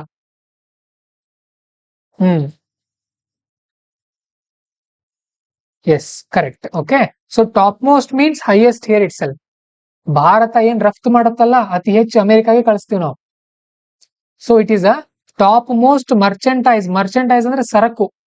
Okay, ಸರಕು ಸಾಗಾಣಿಕೆಯಲ್ಲಿ ಅಮೆರಿಕಾಗೆ ಅತಿ ಹೆಚ್ಚು ಕಳಿಸ್ತೀವಿ. ಇಲ್ಲಿದೆ ನೋಡ್ರಿ, ಎಕ್ಸ್ಪೋರ್ಟ್ ಡೆಸ್ಟಿನೇಷನ್. ಎಕ್ಸ್ಪೋರ್ಟ್ ಅಂದ್ರೆ ಏನು? ರಫ್ತು. ಡೆಸ್ಟಿನೇಷನ್ ಅಂದ್ರೆ ಗುರಿ. ರಫ್ತು ಎಲ್ಲಿ ಕಳಿಸುತ್ತೆ ಭಾರತ? ಅಮೆರಿಕಾಗೆ ಜಾಸ್ತಿ ಕಳಿಸ್ತೇನೆ. Remember this point. ಓಕೆ, ಯಾವ್ದು? ಇಬ್ಬರ ನಡುವೆ ಒಂದು ಪಿಲ್ಲರ್ ಇದೆ, ಏನಂತಂದ್ರೆ ಇಂಡೋ ಪೆಸಿಫಿಕ್ ಎಕನಾಮಿಕ್ ಫ್ರೇಮ್ವರ್ಕ್ ಅನ್ನುವಂತ ಒಂದು ಪಿಲ್ಲರ್ ನಡಿಯಲ್ಲಿ ಇಬ್ರು ಕೆಲಸ ಮಾಡ್ತಾ, ಎರಡು ದೇಶಗಳು. Strengthening global strategic influence, quad ಅಂತ ಒಂದಿದೆ. ಕ್ವಾಡ್ ನಲ್ಲಿ ಆಸ್ಟ್ರೇಲಿಯಾ, ಇಂಡಿಯಾ, ಜಪಾನ್, US ಬರುತ್ತೆ. ಕ್ವಾಡ್ ಅನ್ನುವಂಥದ್ದು ಒಂದು ಇನ್ಫಾರ್ಮಲ್ ಗ್ರೂಪ್. ಏನು ಇನ್ಫಾರ್ಮಲ್ ಗ್ರೂಪ್ ಅಂದ್ರೆ? ಫಾರ್ಮಲ್ ಗ್ರೂಪ್ ಮೀನ್ಸ್, ಒಂದು ಎಕ್ಸಾಂಪಲ್ ಕೊಡ್ರಿ. UN, ವಿಶ್ವಸಂಸ್ಥೆ. ಇನ್ಫಾರ್ಮಲ್ ಮೀನ್ಸ್ ಕ್ವಾಡ್, ಒಂದು ಎಕ್ಸಾಂಪಲ್. ಫಾರ್ಮಲ್ ನಲ್ಲಿ ಅದರದೇ ಆದಂತಹ ರೀತಿ, ನೀತಿ, ನಿಯಮಗಳಿರುತ್ತೆ. There will be fixed rules and regulations in formal grouping. In informal grouping there is no strict rules and regulations. Just they will group and they will meet ಅಷ್ಟೇ. ಯಾವುದು? Australia, India, Japan. ಹೇಗೆ ನೆನ್ಪಿಟ್ಕೊಳ್ತೀರಿ? This is world map. ನೆನ್ಪಿಟ್ಕೊಂಡ್ಬಿಟ್ರಿ, ನಿಮ್ ತಲೆಯಲ್ಲಿ world map ಅಂದ ತಕ್ಷಣ ಈ ತರ ಬರಬೇಕು. ಇಲ್ಲಿ ರಷ್ಯಾ, ಚೈನಾ, ಇಲ್ಲಿ ಭಾರತ, ಇಲ್ಲಿ ಸೌತ್ ಆಫ್ರಿಕಾ, ಇಲ್ಲಿ ಯುರೋಪ್, ಇಲ್ಲಿ ನಾರ್ತ್ ಅಮೆರಿಕಾ, ಇಲ್ಲಿ ಸೌತ್ ಅಮೆರಿಕಾ. ಇಲ್ಲೆಲ್ಲ ಏನ್ ಬರುತ್ತೆ? ಇಂಡೋನೇಷಿಯಾ, ಇಲ್ಲಿ ಶ್ರೀಲಂಕಾ, ಇಲ್ಲಿ ಮಾಲ್ಡೀವ್ಸ್, ಈ ತರ ಎಲ್ಲ ಬರ್ಬೇಕು ನಿಮ್ ತಲೆನಲ್ಲಿ. ಇಲ್ಲಿ ಮಡಗಾಸ್ಕರ್ ಬರುತ್ತೆ. ಸೊ ಕಾರ್ಡ್ ಗ್ರೂಪಿಂಗ್ ನಲ್ಲಿ ಇಲ್ಲಿ ಜಪಾನ್ ಇದೆ, Japan, India, Australia, US. So this this this this this is card. 4 quadrilateral ಅಂತ ಕರಿತೀವಿ ನೋಡ್ರಿ, ಟ್ರಯಾಂಗಲ್, ಕ್ವಾಡ್ರಿಲ್ಯಾಟ್ರಲ್. ಈ 4 ದೇಶಗಳು ಕೂಡ್ಕೊಂಡು ಕ್ವಾಡ್ ಅನ್ನುವಂತ ಒಂದು ಗ್ರೂಪ್ ಮಾಡ್ಕೊಂಡಿದ್ದಾರೆ. ಮೀಟಿಂಗ್ ಮಾಡ್ತಿರ್ತಾರೆ ಆಗಾಗ. ಯಾಕೆ ಮಾಡಿದಾರೆ ಇದನ್ನ? ಟು ಕೌಂಟರ್ ಚೀನಾನ ಹೆದರ್ಸೋಕ್ ಮಾಡಿದಾರೆ ಅದನ್ನ. ಇವ್ರೇನ್ ಯುದ್ಧ ಮಾಡಲ್ಲ, ಏನ್ ಮಾಡಲ್ಲ, ಆದ್ರೂ ಕೂಡ ನೋಡ್ರಿ ನೀವು ಸ್ನೇಹಿತ ಚಿಕ್ಕವ್ರಿರುವಾಗ ಒಂದ್ 4 ದಿನ ಕೂಡಿರ್ತಾ ಇದ್ರು ಅವ್ರು. ಯಾಕೆ ಒಬ್ರು ಯಾರಾದ್ರೂ ಪವರ್ಫುಲ್ ಇದ್ರೆ ಅವ್ನ ಹೆದರ್ಸೋಕ್ ಕೂಡಿರೋದು ನಾವು ಆ ತರ. ಓಕೆ. ಅಂಡ್ ಡಿಫೆನ್ಸ್ ಅಲ್ಲಿ ಕೂಡ we have good relation with America. ಇವೆಲ್ಲ ಕೆಲವೊಂದು ಅಗ್ರಿಮೆಂಟ್ ಗಳು ಬರುತ್ತೆ.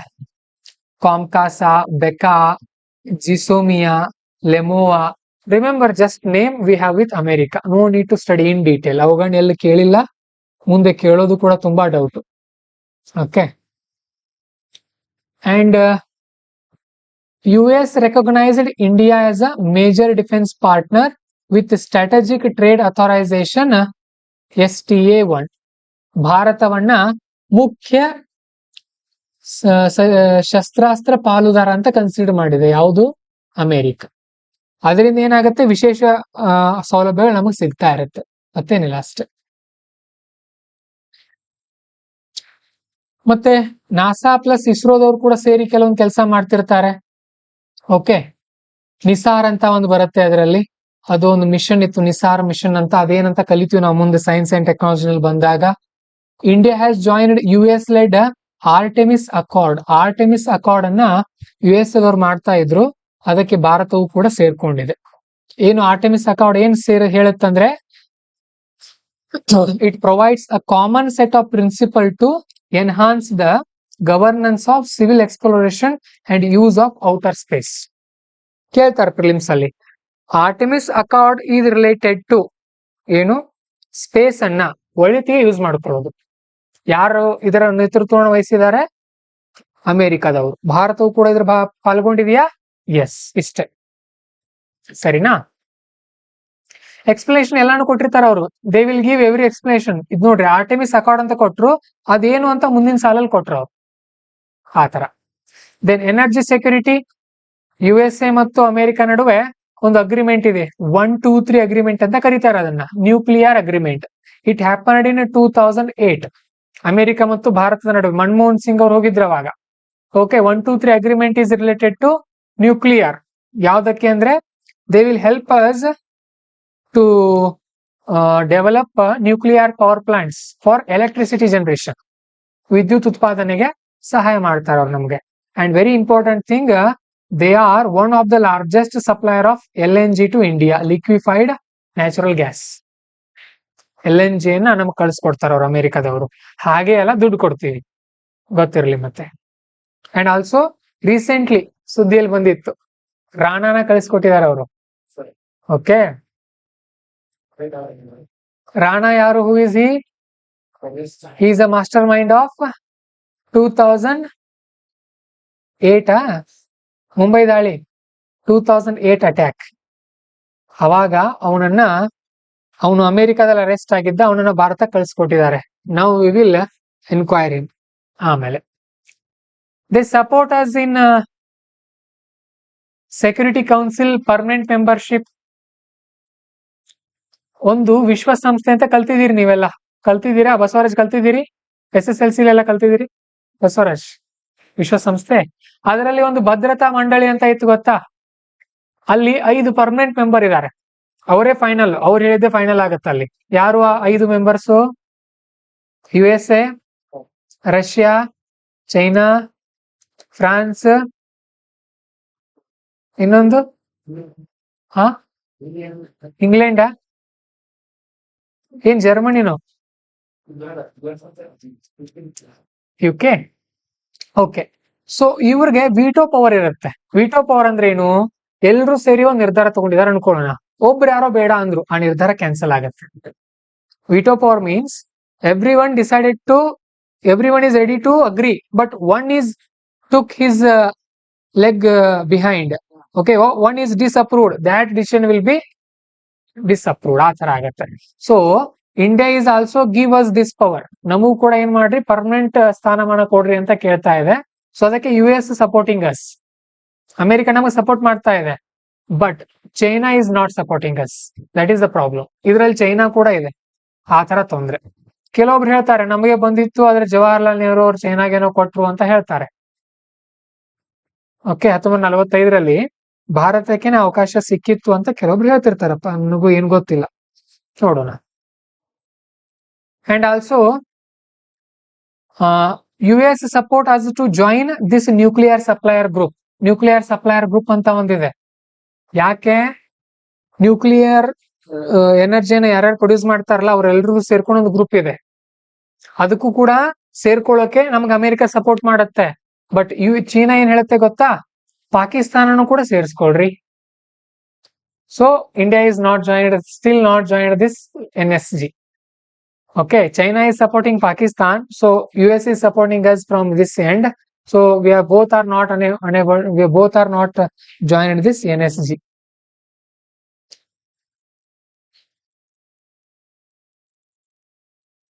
ಆ ತರ ಎಲ್ಲ ಬರುತ್ತೆ. ದೆನ್ ಇಂಟರ್ನ್ಯಾಷನಲ್ ಎನರ್ಜಿ ಏಜೆನ್ಸಿ ಅಂತ ಒಂದು ಬರುತ್ತೆ, ಅದಕ್ಕೂ ಕೂಡ ಸಪೋರ್ಟ್ ಮಾಡಿದೆ. ಎಲ್ಲಾನು ಕೂಡ ಒಮ್ಮೆ ನೆನ್ಪಿಟ್ಕೊಳ್ಬೇಡ್ರಿ, ಜಸ್ಟ್ ಅರ್ಥ ಮಾಡ್ಕೊಳ್ರಿ. ಬರ್ತಾ ಎಲ್ಲ ನೆನಪುಳಿಯುತ್ತೆ ತಾನಾಗಿನೇ, ಮತ್ತೆಲ್ಲ ನೆನ್ಪಿಟ್ಕೊಳ್ಬೇಕಂತ ಇಲ್ಲ. ಆಯಾ ಟೈಮ್ಗೆ ಅವ್ರು ನೆನಪು ಬರುತ್ತೆ, ಏನೇನು ನೆನ್ಪಿಟ್ಕೊಳ್ಬೇಕು ಅದೆಲ್ಲ. ಆಮೇಲೆ ಕ್ಲೈಮೇಟ್ ಚೇಂಜ್ ಫೈಟಿಂಗ್ ಕೂಡ ಸಪೋರ್ಟ್ ಮಾಡ್ತಾ ಇದೆ USA. ಭಾರತ ಸರ್ಕಾರ ISA ಅಂತ ಸ್ಟಾರ್ಟ್ ಮಾಡಿತ್ತು 2015ರಲ್ಲಿ, ಇಂಟರ್ನ್ಯಾಷನಲ್ ಸೋಲಾರ್ ಅಲಯನ್ಸ್ ಅಂತ ಹೇಳಿ. ಸೊ ಅದನ್ನ USA ಕೂಡ ಜಾಯಿನ್ ಆಗಿದೆ. ಓಕೆ, ಅಷ್ಟು ಗೊತ್ತಿರ್ಲಿ. ಇನ್ನು ಅವರ ನಮ್ಮ ನಡುವಿನ ಉತ್ತಮ ಬಾಂಧವ್ಯಕ್ಕೆ ಏನೇನಿದೆ ಅಂತ ಹೇಳಿ ಇಲ್ಲಿ ಕೊಡಲಾಗಿದೆ. ಅವುಗಳನ್ನ ಗೂಗಲ್ ಟ್ರಾನ್ಸ್ಲೇಟ್ ಮಾಡ್ಕೊಂಡು ಹೋದ್ರಿ, ನೋಡೋಣ ಏನೇನಿದೆ. ಓಕೆ, ತುಂಬಾ ಸರಳವಾಗಿದೆ, ಉಳಿದಿರೋದೇನಿಲ್ಲ, ನಾವೆಲ್ಲ ಡಿಸ್ಕಸ್ ಮಾಡಿರೋದೇ ಮೇಲೆ. But still we have some issues, ಕೆಲವೊಂದು ಸಮಸ್ಯೆಗಳಿದೆ ನಮ್ಮಿಬ್ಬರ ನಡುವೆ. ಯಾರ ನಡುವೆ? India and America. ಏನವು ಸಮಸ್ಯೆಗಳು ಅಂತ ನೋಡಿದಾಗ, trade and economic challenges, most importantly reciprocal tariffs. 26% extra tariff ಅನ್ನು ಹಾಕಿದ್ದಾರೆ ಇತ್ತೀಚೆಗೆ ಟ್ರಂಪ್ ನಮ್ಮ ಮೇಲೆ, ಅದು ಒಂದು ಪ್ರಾಬ್ಲಮ್ ಆಗಿದೆ. And geopolitical divergence. India is part of Quad but avoiding turning it into a military alliance. ಅವ್ರು ನಮ್ಮಿಂದ ತುಂಬಾ ದೂರ ಇದ್ದಾರೆ, ಜೊತೆಗೆ ಕ್ವಾಡ್ ಅನ್ನ ಒಂದು ಮಿಲಿಟರಿ ಅಲಯನ್ಸ್ ಆಗಿ ಚೇಂಜ್ ಮಾಡೋಕೆ ಭಾರತ ಒಪ್ತಾ ಇಲ್ಲ. ಇದನ್ನ ಫಾರ್ಮಲ್ ಆಗಿನೇ ಇಟ್ಕೊಳ್ಳೋಣ, ಯುದ್ಧ ಗಿದ್ದ ಎಲ್ಲ ಬೇಡ ಅಂತ ಭಾರತ ಹೇಳುತ್ತೆ.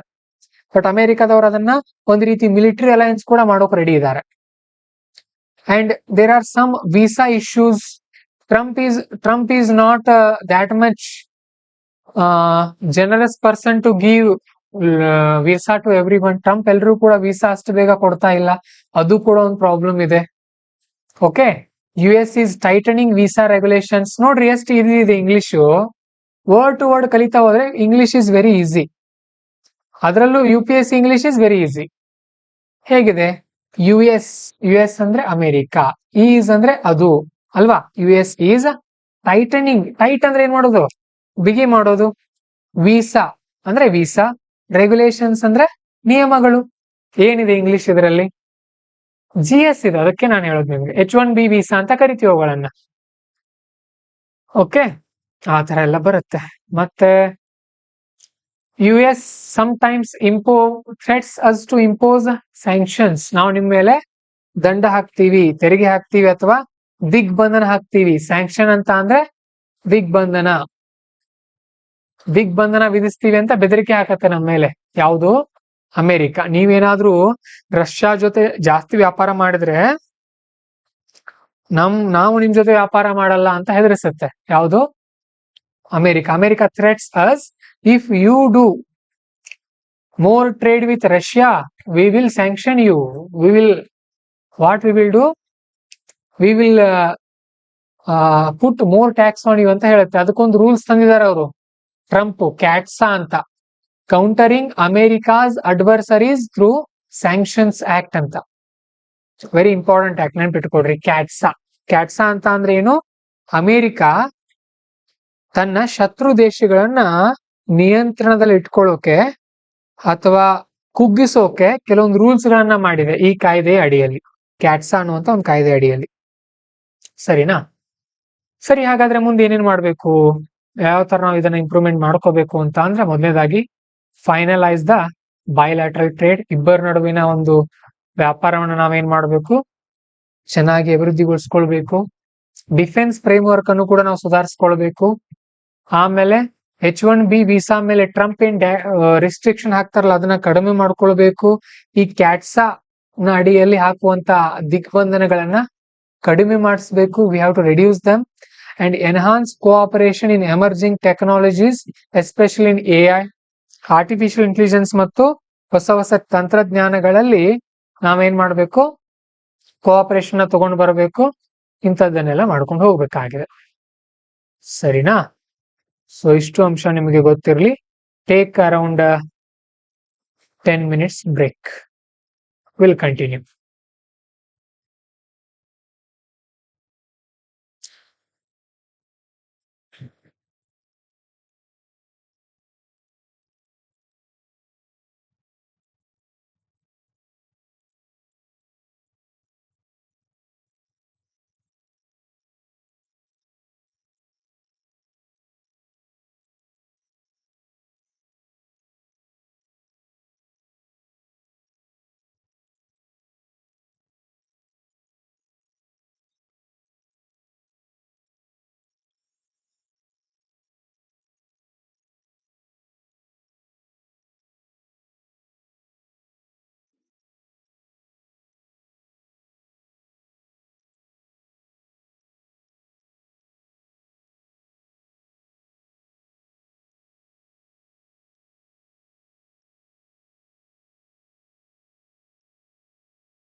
ಬಸವರಾಜ್, ಅರ್ಥ ಆಗ್ತಾ ಇದೆ? ಸ್ವಲ್ಪ ಸ್ವಲ್ಪ ಆದ್ರೂ ಕತೆ ತರ ಕೇಳ್ರಿ. ಭಾರತದ ಜೊತೆ ಬೇರೆ ಬೇರೆ ದೇಶದ ಸಂಬಂಧ ಹೇಗಿದೆ, ಏನೇನ್ ಮಾಡ್ತಾರೆ, ಬರ್ತಾ ಬರ್ತಾ ಅರ್ಥ ಆಗುತ್ತೆ.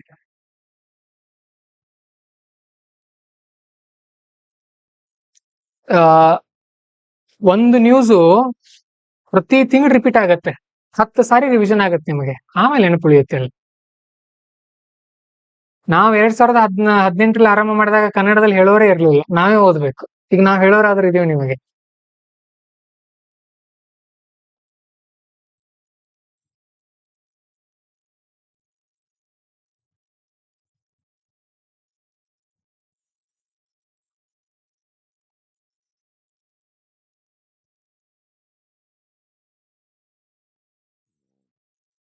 ನಿಶಾ ಜಯಲಕ್ಷ್ಮಿ.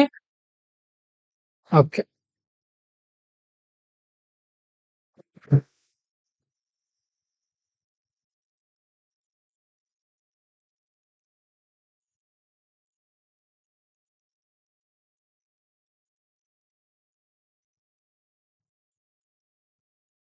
ಸೊ ಡೈಲಿ ಎಷ್ಟು ಪೇಜ್ ಓದ್ಬೇಕು ಇದನ್ನ? 4 ಪೇಜ್ ಫಿಕ್ಸ್ ಮಾಡ್ರಿ, 4 ಪೇಜ್ ಡೈಲಿ. ಜಾಸ್ತಿ ಓದೋ ಹಾಗಿಲ್ಲ. ಮತ್ತು ಒಂದಿನ ಬಿಟ್ಟು ನಾನು ವಾರಕ್ಕೆ ಒಮ್ಮೆ 30 ಪೇಜ್ ಓದ್ತೀನಿ ಅನ್ನೋ ಆಗಿಲ್ಲ, ಅದು ರಾಂಗ್. ಡೈಲಿ 3 ಪೇಜ್ ಓದೋದೆ. You should read daily 4 page compulsorily. Don't keep it for next day. ಆ ತರ ಮಾಡಿದ್ರೆ ಮುಗೀತು ನಿಮ್ ಕತೆ. ಹಾ, ಏನ್ರಿ? ಇಲ್ಲ, 30 ಪೇಜ್ ಇದೆ, ಅದು ಇನ್ನೂ ಕೊಡ್ತೀವಿ. Every Monday I will take current affairs class. Every Monday is fixed for current affairs. Saturday I am taking leave because to read this. ಇದನ್ನ ಓದೋಕೆ ಸ್ಯಾಟರ್ಡೆ ಕ್ಲಾಸ್ ಇರಲ್ಲ ನಿಮಗೆ. I read one day 30 pages. I can read, no problem. 1 hour 10 page we will read. 1 hour 10 page ಓದ್ತೀವಿ ನಾವು. You also read it after 5 to 6 months. ಗೊತ್ತಾಗತ್ತೆ ನಿಮಗೆ which is important, which is not important. But ಈಗ ಗೊತ್ತಾಗಲ್ಲ, ಸ್ವಲ್ಪ time ಬೇಕು.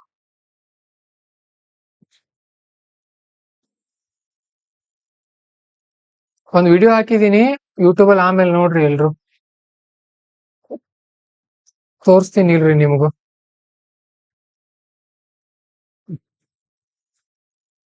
Distraction ಆಗ್ತಾ ಇದ್ರೆ ಈ ಮೆಥಡ್ ಅನ್ನ ಫಾಲೋ ಮಾಡ್ರಿ. ಎಲ್ಲಿದೆ ಪಾಂಚಜನ್ಯ IAS?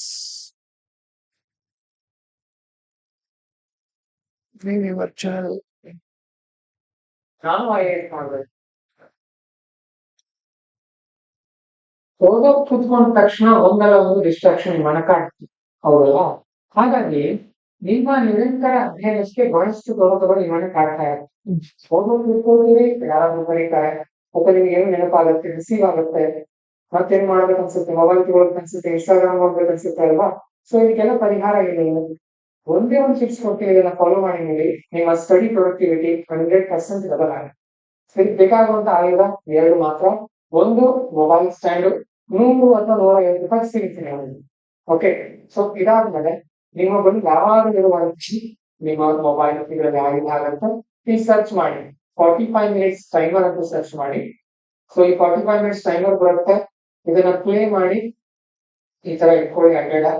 ಸೊ ಇಟ್ಕೊಂಡ್ಮೇಲೆ ಆರಂಭ ಆಗುತ್ತೆ ನಿಮ್ಮ ತಯಾರಿ, ನಿಮ್ಮ ಓದು. ಪಕ್ಕದಲ್ಲಿ ಹೀಗೆ ಬೇರೆ ಏನು ಬರುತ್ತೆ, ನೀವು ಈ ಕಡೆ ಓದೋ ಕಡೆ ಗಮನ ಇರಲಿ. ಆಗಾಗ ಡಿಸ್ಟ್ರಾಕ್ಷನ್ ಆಗ್ಲಿಕ್ಕೆ ಆರಂಭ ಆಗುತ್ತಾ, ಆಗ ಈ ಕಡೆ ನೋಡಿ ನಿಮಗೆ ನಾಚಿಕೆ ಬರ್ತಿದೆ. ಓದೋ ಕಾರಣಗಳು 5 ನಿಮಿಷ ಆಗಿರುತ್ತೆ, ಒಂದು ಡಿಸ್ಟ್ರಾಕ್ಷನ್ ಬರುತ್ತೆ, 10 ನಿಮಿಷ ಆಗಿರುತ್ತೆ, ಮತ್ತೊಂದು ಡಿಸ್ಟ್ರಾಕ್ಷನ್ ಬರುತ್ತೆ. ಸೊ ಈ ತರ ಆದಾಗ 1-2 ಗಂಟೆಗಳ ಕಾಲ ಕಷ್ಟ ಆಗುತ್ತೆ, ಬರ್ತಾ ನಿಮ್ಗೊಂದು ರೋಟೀನ್ ಬರುತ್ತೆ. ಆ ಕಾರಣಕ್ಕಾಗಿ ಈ ಮೆಥಡ್ ಅನ್ನು ಫಾಲೋ ಮಾಡಿ. ಈ ತರ 45 ನಿಮಿಷಗಳ 8ರಿಂದ 10 ಸಾವಿರ ನೀವು ಫಾಲೋ ಮಾಡಿದ್ರೆ ತುಂಬಾ ಪ್ರೊಡಕ್ಟಿವಿಟಿ ನಿಮಗೆ. 45 ನಿಮಿಷ ಆದಂತ 15 ನಿಮಿಷ ಬಿಟ್ಟು ನಿರಂತರವಾಗಿ ಸ್ಟೈನು ಬೇಡ. 45 ನಿಮಿಷ ಕೂತು ಹೋಗೋದು, ಒಂದು 15 ನಿಮಿಷ ಬಿಟ್ಟು 45 ನಿಮಿಷ ಓದೋದು, 15 ನಿಮಿಷ ಬಿಟ್ಟು. ಈ ತರ ಮಾಡಿ ನಿಮಗೆ ಸಿಕ್ಕಿ ಸೇರಿ. ಈ ಮೆಥಡ್ ನಿಮ್ಗೆ ಇಷ್ಟ ಆಗಿದೆ ಲೈಕ್ ಮಾಡಿ, ಬರೀ ಲೈಕ್ ಮಾಡೋದು ಬೇಡ, ನೀವು ಇದನ್ನ ಫಾಲೋ ಮಾಡ್ತೀರಿ ಅನ್ನೋದಾಗಿದ್ರೆ ಎಸ್ ಫಾಲೋ. Okay, right. ಪಕ್ಕಾ ಸ್ಟಡಿ ಆಗತ್ತೆ ಎಲ್ರದ್ದು. ಯಾಕೆ ಹೇಳ್ರಿ? What is our distraction? Mobile. ಅದಕ್ಕೆ ಟೈಮ್ ಹೆಚ್ಚಿದೀರಿ ನೀವು ಅಲ್ವಾ? ಡಿಸ್ಟ್ರಾಕ್ಷನ್ ಇಟ್ಬಿಡೋದು, ಅದನ್ನೇ ನೋಡ್ತಾ ಇರೋದು. ಇನ್ನು ಅಲ್ಲೇ ಇದೀನಿ ಸ್ಟಡಿ ಮಾಡೋದು. ಮೊದಲು 5 ನಿಮಿಷಕ್ಕೊಂದ್ಸಾರಿ ಡಿಸ್ಟ್ರಾಕ್ಷನ್ ಆಗತ್ತೆ, ಆಮೇಲೆ 10 ನಿಮಿಷ, ಆಮೇಲೆ ಚೆನ್ನಾಗಿನೇ ರೂಢಿ ಆಗತ್ತೆ. ಟ್ರೈ ಮಾಡ್ರಿ ಅದನ್ನ, best method.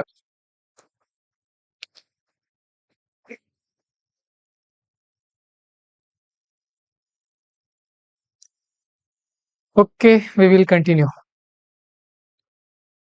Next page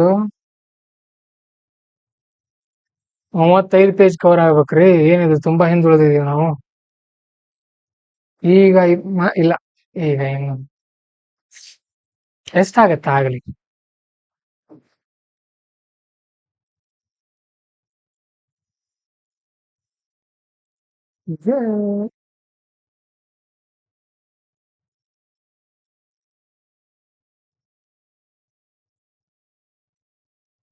next, India US civil nuclear agreement. Bharat ಮತ್ತು ಅಮೆರಿಕ ನಡುವಿನ ನಾಗರಿಕ ನ್ಯೂಕ್ಲಿಯರ್ ಅಗ್ರಿಮೆಂಟ್. ಏನು ಸಿವಿಲ್ ನ್ಯೂಕ್ಲಿಯರ್ ಅಗ್ರಿಮೆಂಟ್ ಅಂತ ಯಾಕೆ ಕರೆದ್ರ ಅದನ್ನ?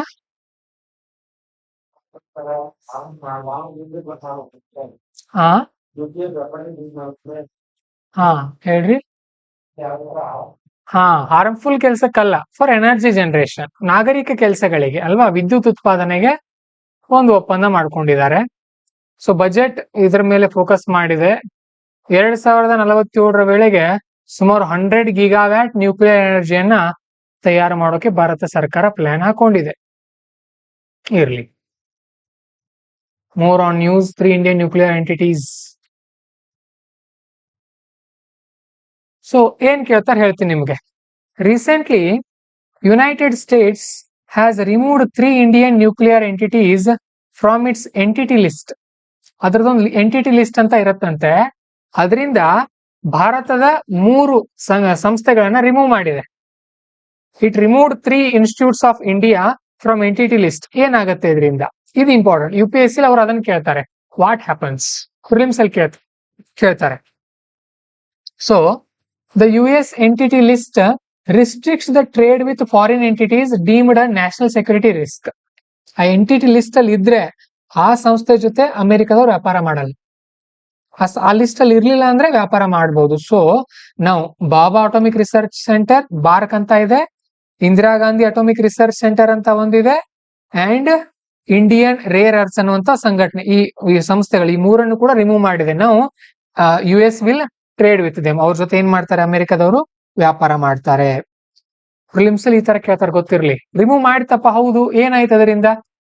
ಬೇರೆ ಎಕ್ಸಾಮ್ ಗಳಲ್ಲಿ ಏನ್ ಕೇಳ್ತಾರೆ, ಇತ್ತೀಚೆಗೆ recently America remove which of the following institutes from its entity list. ಬೇರೆ ಎಕ್ಸಾಮ್ ಅಲ್ಲಿ ಕೇಳ್ತಾರೆ.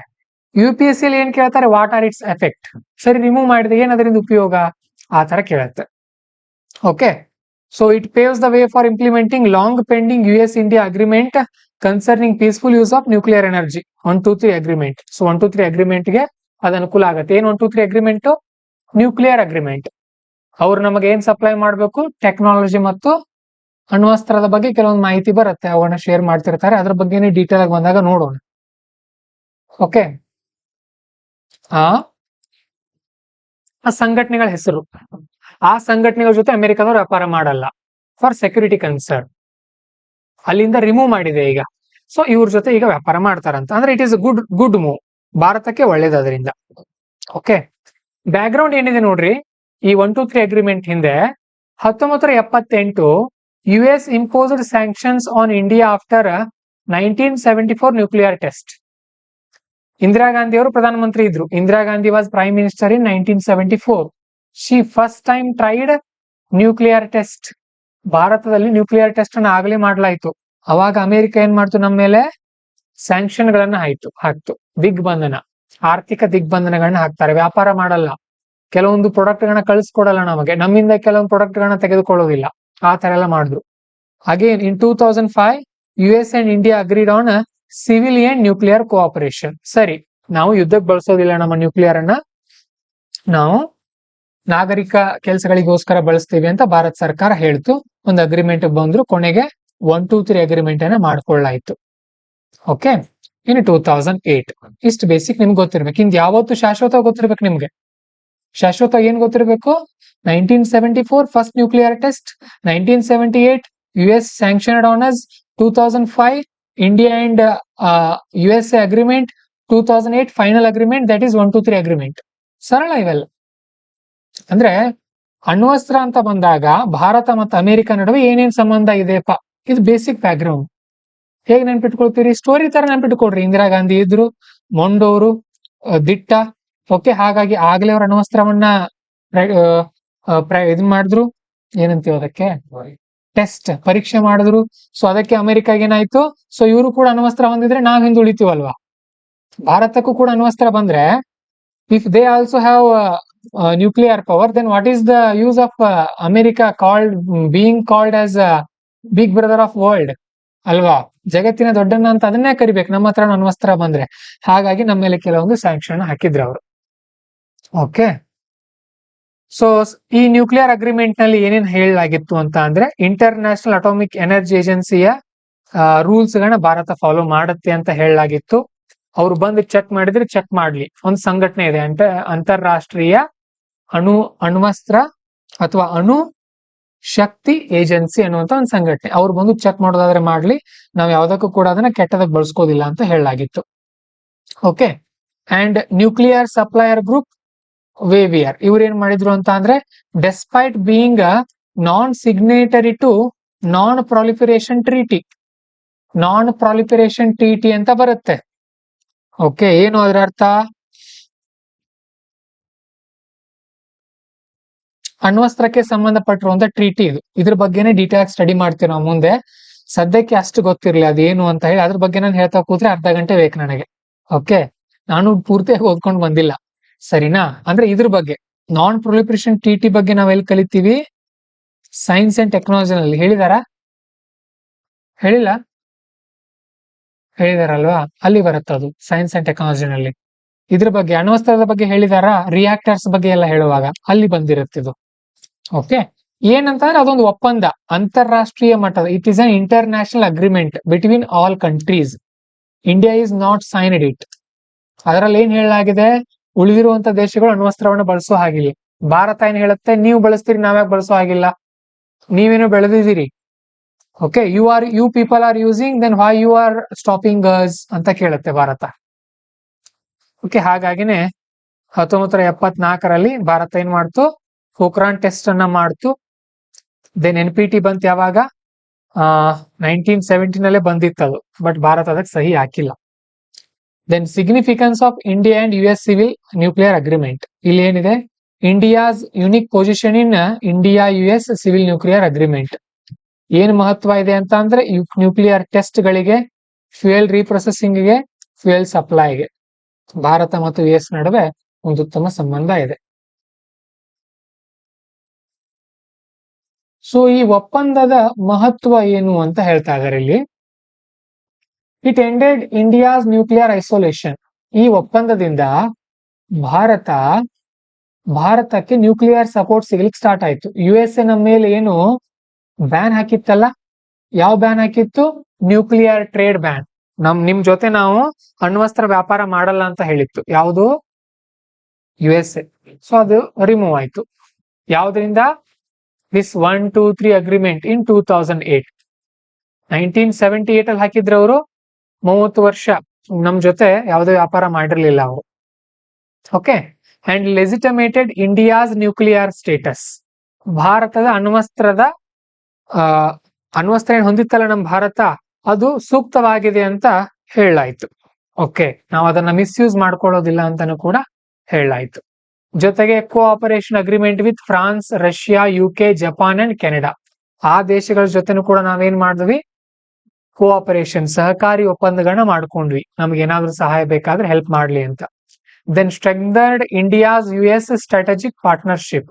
ವ್ಯೂಹಾತ್ಮಕ, ಸ್ಟ್ರಾಟಜಿಕ್ ಅಂತ ಅಂದ್ರೆ ರಣತಂತ್ರ, ಪ್ಲಾನ್ ಅಂತ ಕರಿತೀವಲ್ವಾ, ಆ ತರ ಪಾರ್ಟ್ನರ್ಶಿಪ್ ಚೆನ್ನಾಗಿ ಬೆಳೀತು, grown. Comprehensive global strategic partnership ಕೂಡ ಬೆಳೀತು ಅಂತ ಹೇಳ್ತಾ ಇದ್ದಾರೆ. Then what are the challenges we are facing ಇದರಲ್ಲಿ ಅಂತ ನೋಡಿದಾಗ, first there are some law conflicts. ಕೆಲವೊಂದು ಕಾನೂನುಗಳ ತೊಡಕುಗಳು ನಮಗೆ ಬರ್ತಾ ಇದೆ.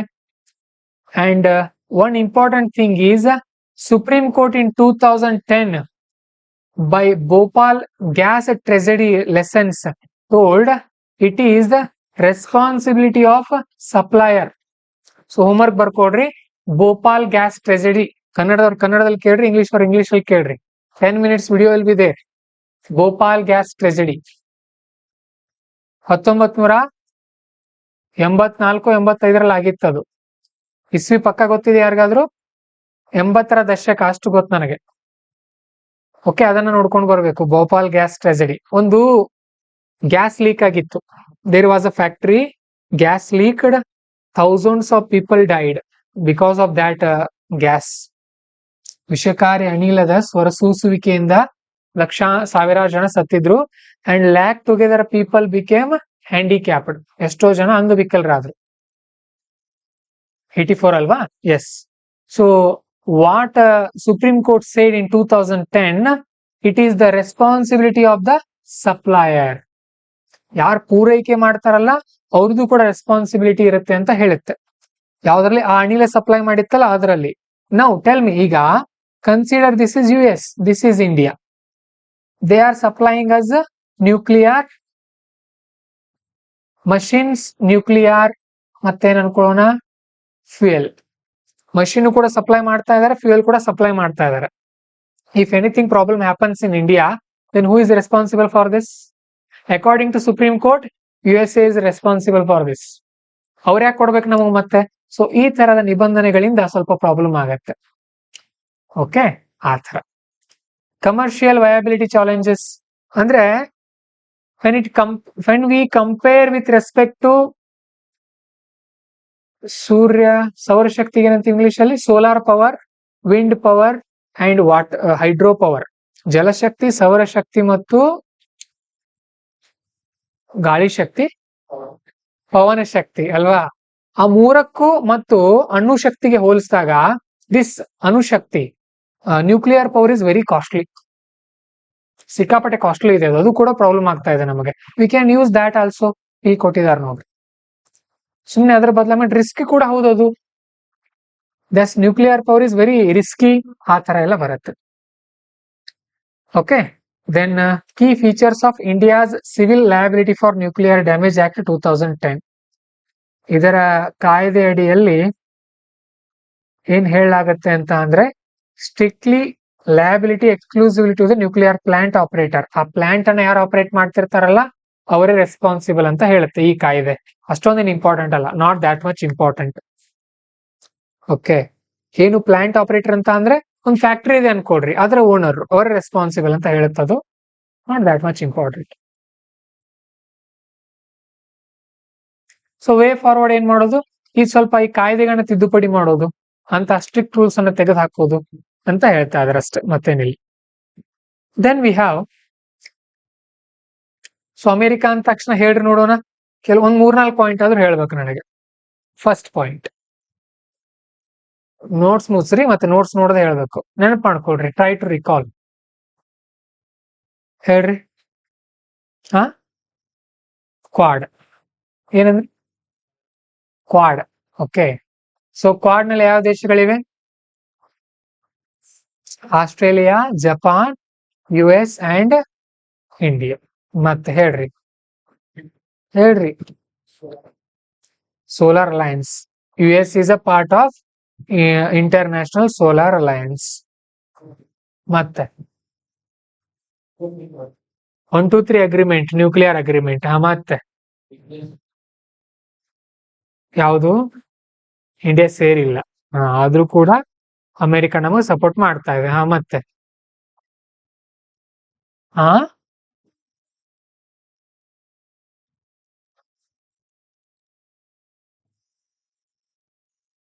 ಹಾಗೇನಿಲ್ಲ.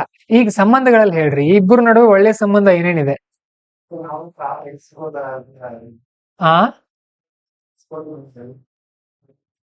V are top. America is our top most destination. ಮತ್ತೆ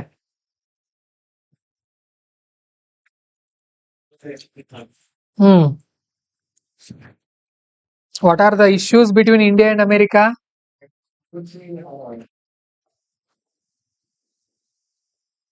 ಹೇಳ್ರಿ, ಕನ್ನಡದಲ್ಲೇ ಹೇಳ್ರಿ, ನಡೆಯುತ್ತೆ.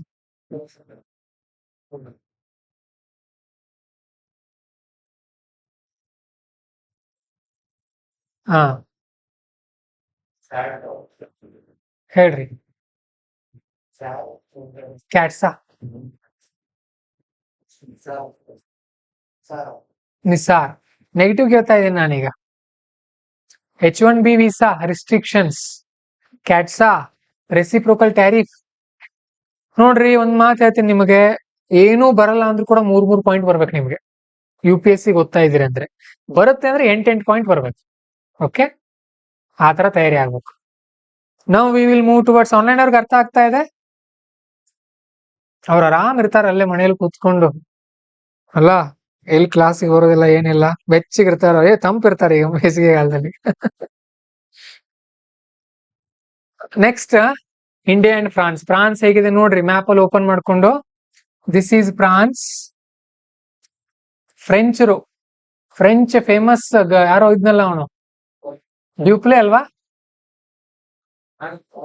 ಡ್ಯೂಪ್ಲೆ, ಸೋ ಇಂಟೆಲಿಜೆಂಟ್ ಪರ್ಸನ್. ಪಾಪ ನಷ್ಟ ಆಯ್ತು ಅವನಿಗೆಲ್ಲ ಹಿಂದೆ. ಆಮೇಲೆ here we have United Kingdom. ಬರ್ಕೊಡ್ರಿ ಹೋಮ್ವರ್ಕ್. ಯುನೈಟೆಡ್ ಕಿಂಗ್ಡಮ್ ನಲ್ಲಿ ಯಾವ ದೇಶಗಳಿದೆ? 3-4 ದೇಶ ಇದೆ ಇದ್ರಲ್ಲಿ. ಮತ್ತೆ ನನಗೂ ನೆನಪಿಲ್ಲ, ನನಗೂ ಗೊತ್ತಿದೆ. ಅವನ್ನೆಲ್ಲ ಏನ್ ಮಾಡೋದು, ನಾಳೆ ಎಕ್ಸಾಮ್ ಇದ್ದಾಗ ನೋಡ್ಕೊಂಡು ಹೋಗೋದು ಅವನ್ನೆಲ್ಲ. ಅದನ್ನೆಲ್ಲ ಜಾಸ್ತಿ ತಲೆ ಕೆಡ್ಸ್ಕೊಳಾಗಿಲ್ಲ. ಇಲ್ಲಿದೆ ನೋಡ್ರಿ ಐರ್ಲೆಂಡ್, ನೆದರ್ಲ್ಯಾಂಡ್ ಇದೆ. ನೆದರ್ಲ್ಯಾಂಡ್ ಇಲ್ಲಿ ತೋರಿಸ್ತಾ ಇದೆ. ಬೆಲ್ಜಿಯಂ ಇದೆ ಇಲ್ಲಿ ಜರ್ಮನಿ, ಇಲ್ಲಿ ಲಕ್ಸಂಬರ್ಗ್ ಇದೆ, ಆಸ್ಟ್ರಿಯಾ, ಸ್ವಿಟ್ಜರ್ಲ್ಯಾಂಡ್ ಇದೆ ಸ್ವಿಟ್ಜರ್ಲ್ಯಾಂಡ್, ಇದು ಇಟಲಿ, ಇದು ಕ್ರೊಯೇಷಿಯಾ, ಸಾರ್ದಿನಿಯಾ ಇಟಲಿಯ ಭಾಗ, ಆಂಡೋರಾ ಇದು ಸ್ಪೇನ್. ನೋಡ್ರಿ ಹೇಗಿವೆ ಅವೆಲ್ಲ. ಅವನು ಕೂಡ ನೋಡ್ಕೊಂಡು ಬರ್ರಿ.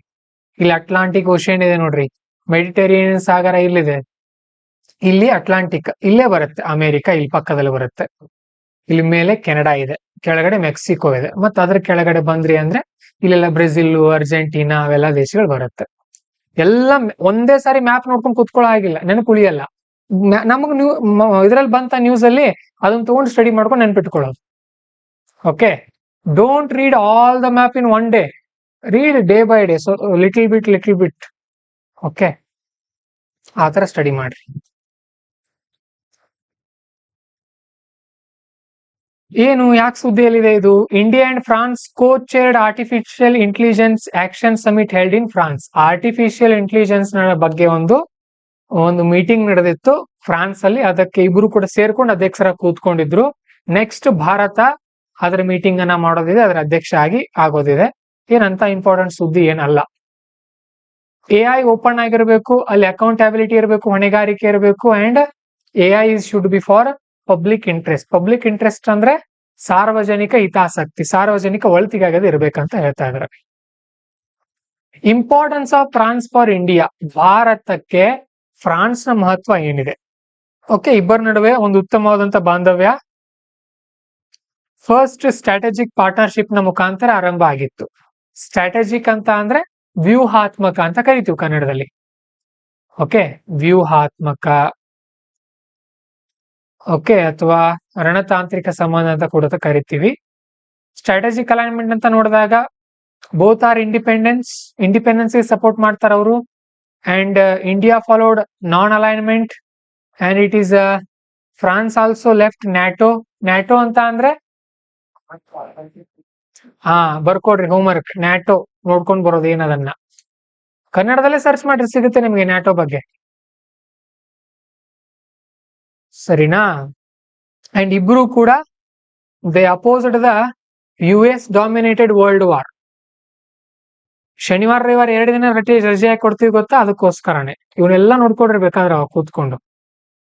ಸರಿ, ಇದು ಕೋಲ್ಡ್ ವಾರ್ ನ ಸಪೋರ್ಟ್ ಮಾಡ್ಲಿಲ್ಲ ಇಬ್ರು ಕೂಡ. ಕೋಲ್ಡ್ ವಾರ್ ಯಾರ ನಡುವೆ ನಡೆದಿತ್ತು?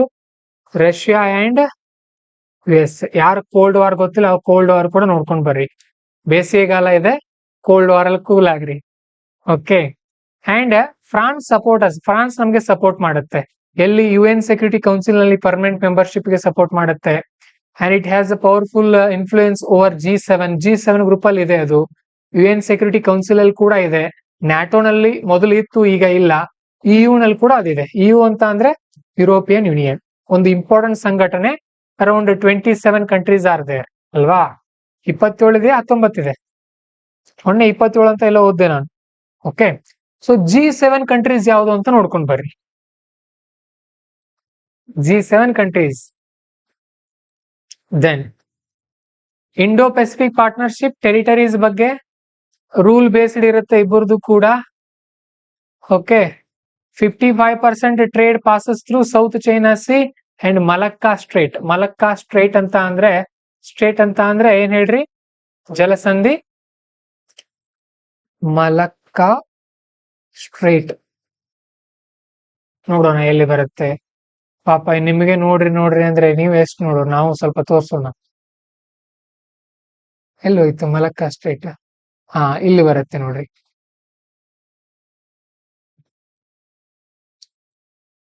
ಎಸ್, ಇದು Indian ocean, Hindu Mahasagara. Okay, here we have south China C. ಇಲ್ಲಿ ಮೇಲೆ ಹೋದ್ರೆ ಚೈನಾ ಇದೆ, ಆ ಕಡೆ ನಮ್ಮ ಅಂಡಮಾನ್ ನಿಕೋಬಾರ್ ಇಂಡಿಯಾ ಇದೆ. ಸೊ ಇಲ್ಲಿ ಮಲಕ್ಕಾ ಸ್ಟ್ರೇಟ್ ಅಂತ ಕರಿತೀವಿ ಇದನ್ನ. ಇಲ್ಲಿ ಇಂಪಾರ್ಟೆಂಟ್ ಹಡಗುಗಳು ಹಾಯ್ದು ಹೋಗುತ್ತೆ. Important ships move in this straight. ಇಲ್ಲಿ ಎಲ್ಲ ಸಿಂಗಾಪುರ್ ಇದೆ ಅಲ್ಲ? ಎಲ್ಲಿದೆ ಅದು? ಐತ್ರಿ, ಸಿಂಗೋರ ಇದೆ ಅಲ್ಲಿ.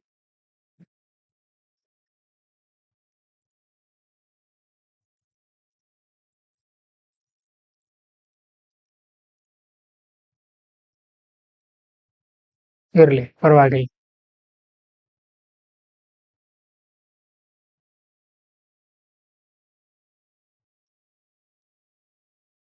ಸರಿ, ಆಮೇಲೆ ಡಿಫೆನ್ಸ್ ಪಾರ್ಟ್ನರ್ ಕೂಡ ಹೌದು ಅದು. It is a good defence partner of India. Bharat ಅಲ್ಲಿಂದ ಪ್ರಮುಖವಾದಂತಹ ಶಸ್ತ್ರಾಸ್ತ್ರಗಳನ್ನ ತರಿಸಿ ಕೊಡುತ್ತೆ. ಇತ್ತೀಚೆಗೆ ಒಂದು 65,000 ಕೋಟಿ ರೂಪಾಯಿ ಡೀಲ್ಗೆ ಸಹಿ ಹಾಕಿದೆ ನಮ್ಮ ಭಾರತ ಸರ್ಕಾರ. ಯಾವುದಕ್ಕೆ? ರಫೇಲ್ ಯುದ್ಧ ವಿಮಾನಗಳನ್ನ ಭಾರತ ಸರ್ಕಾರ ತಗೊಂಡ್ ಬರ್ತಾ ಇದೆ. ಸ್ಕಾರ್ಪಿಯಾನ್ ಸಬ್ ಮರೀನ್ ಅನ್ನು ಕೂಡ ತಗೊಂಡ್ ಬಂದಿತ್ತು. ಕೇಳ್ತಾರೆ ಹೊಂದಿಸಿ ಬರೆಯರಿನಲ್ಲಿ ರಫೇಲ್ ಯಾವ ದೇಶದಿಂದ, ಸ್ಕಾರ್ಪಿಯಾನ್ ಯಾವ ದೇಶದಿಂದ ಅಂತ ಕೇಳ್ತಾರೆ. S-400 ರಷ್ಯಾದಿಂದ, ರಫೇಲ್ ಫ್ರಾನ್ಸ್ ನಿಂದ. ನಾವು India is also exporting defence equipment to France. ಈಗ ಭಾರತನು ಕೂಡ ಎಕ್ಸ್ಪೋರ್ಟ್ ಮಾಡ್ತಾ ಇದೆ. ಆಮೇಲೆ ಉಳಿದಿರೋರು ಆನ್ಲೈನ್ ಅವ್ರಿಗೆ ಯಾರಿಗೂ ಅರ್ಥ ಆಗ್ತಾ ಇಲ್ಲ. ಸಾವಿತ್ರಿ ಪಾಟೀಲ್ ಅವ್ರು ಮಾತ್ರ ಎಸ್ ಅಂತ ಹೇಳಿದ್ದಾರೆ.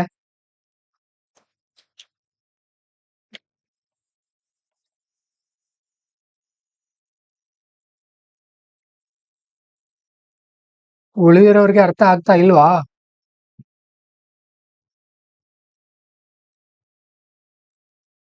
Key dimensions of India France partnership. Bharat ಮತ್ತು ಫ್ರಾನ್ಸ್ನ ಪಾಲುದಾರಿಕೆಯ ಮುಖ್ಯ ಆಯಾಮಗಳು.